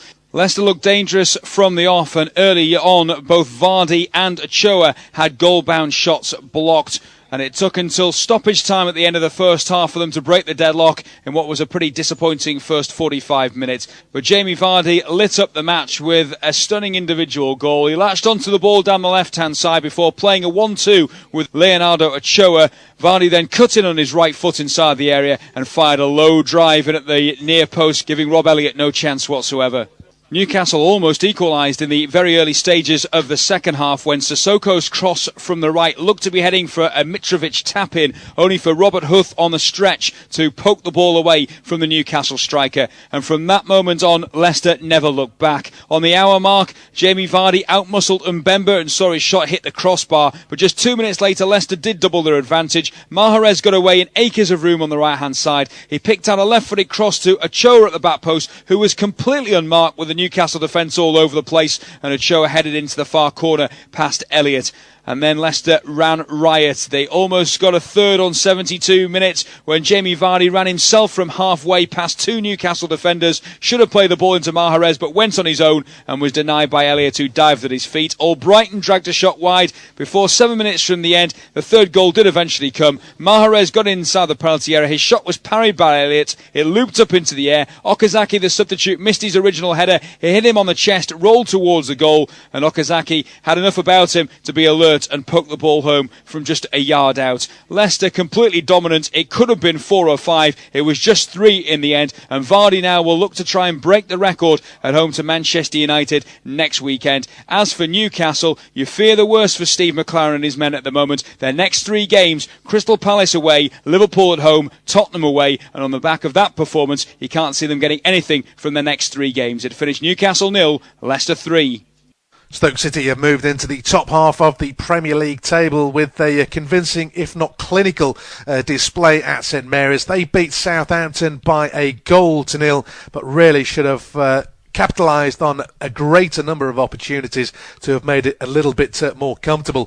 Southampton, of course, really struggled after the international break to get anything going at all, and in the 90 minutes they didn't have one single shot on target. It was a fairly scrappy start to the game, with Tanic firing the first opportunity wide after a little bit of a scramble inside the 18-yard box before Bojan tested Stecklenburg from the edge of the box in a sign of perhaps of things to come. On the 10th minute, Eric Peters down the left-hand side was given too much time and space. It was a great ball in behind the outstretched leg of Fonte, and running onto it, Bojan just glanced it past Stecklenburg to give Stoke the lead in what proved to be the only goal of the game. They should have doubled their advantage just moments after that. Ornautovic and Bojan combined brilliantly to tee up Shaqiri, racing through into the box. Should have done better, but was denied by the legs of Stecklenburg. They were then off the pace a little bit as Southampton enjoyed the greater possession, but they really struggled, the Saints, to create clear-cut opportunities. Pele probably missing the best of those following a Tadic crosser from a free kick,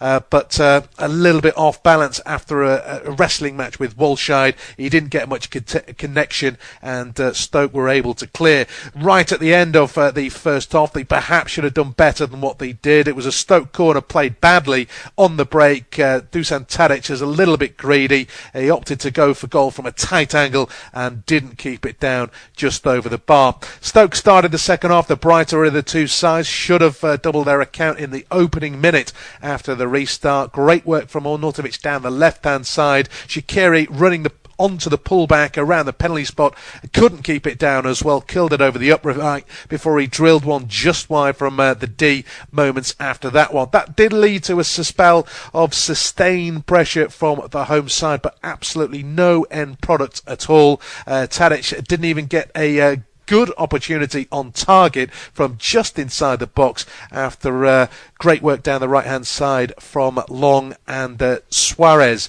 But then Stoke regrouped as the game wore on. A couple of changes, a bit of solidity in midfield with Jeff Cameron replacing Bojan, who became less effectual the longer it wore on, and Stoke looked dangerous on the counter again and really should have scored 2 or 3. Ibrahim Afellay fired just wide from the edge of the D before Ornautovic blazed over on the break. That was after good set-up play. Good switch passes from both Afellay and Johnson sent him clear on goal, but his weaker left foot missed the target.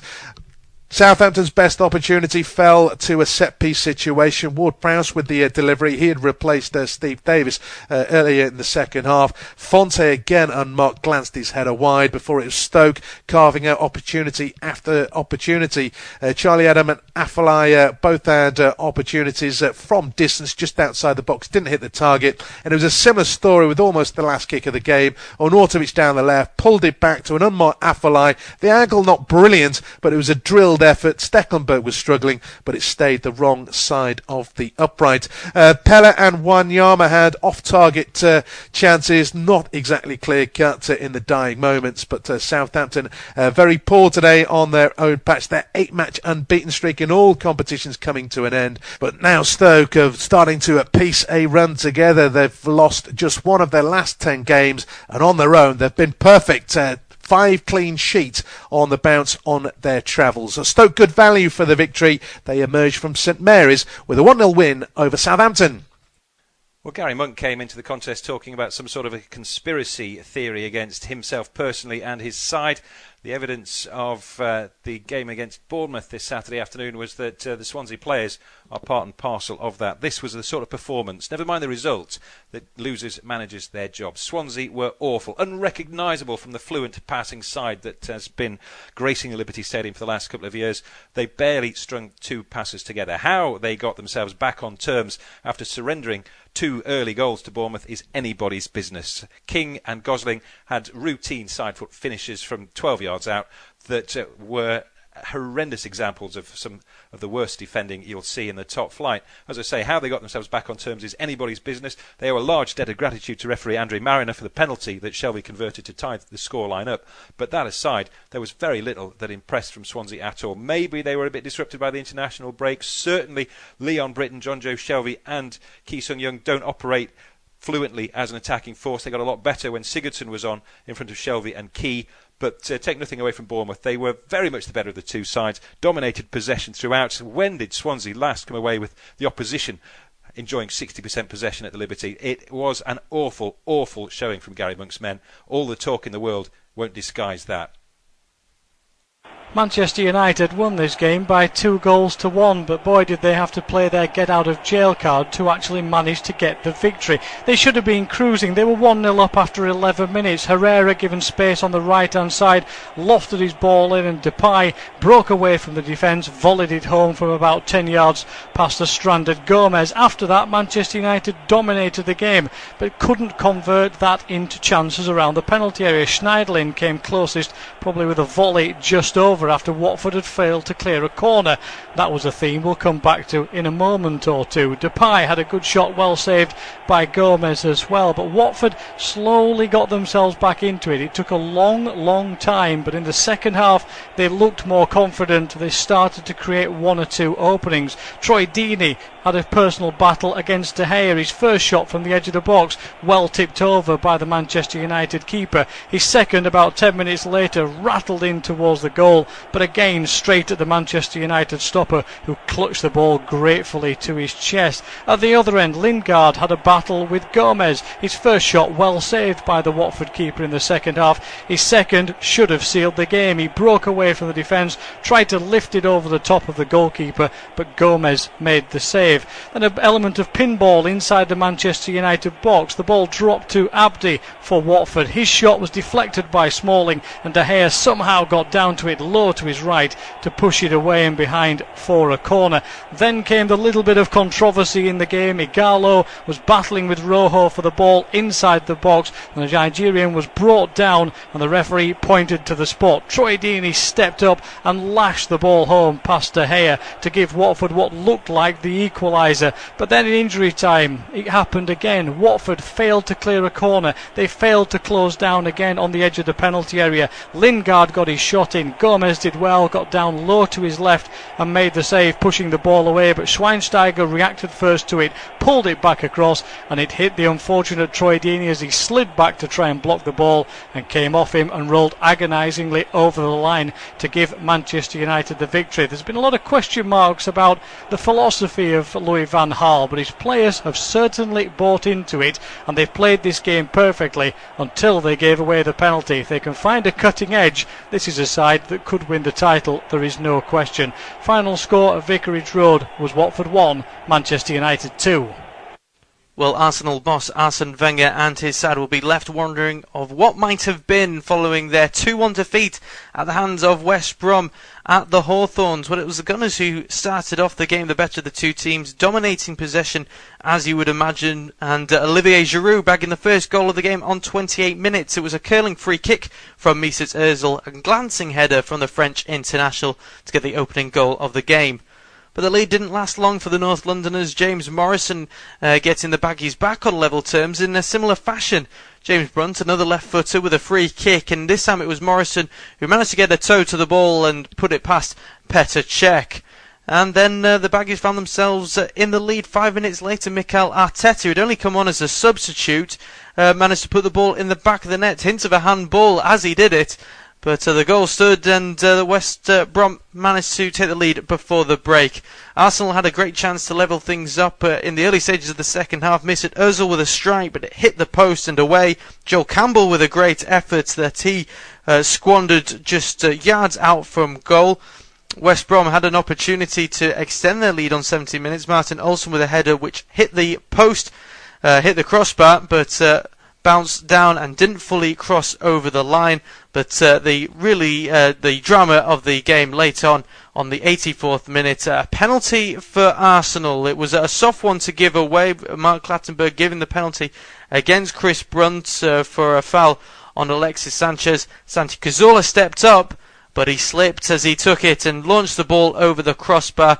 And really justice done there by all accounts, as West Brom managed to hold on despite some late pressure from Arsenal to claim the 3 points. It finished at West Brom 2, Arsenal 1, and the Gunners will be ruining the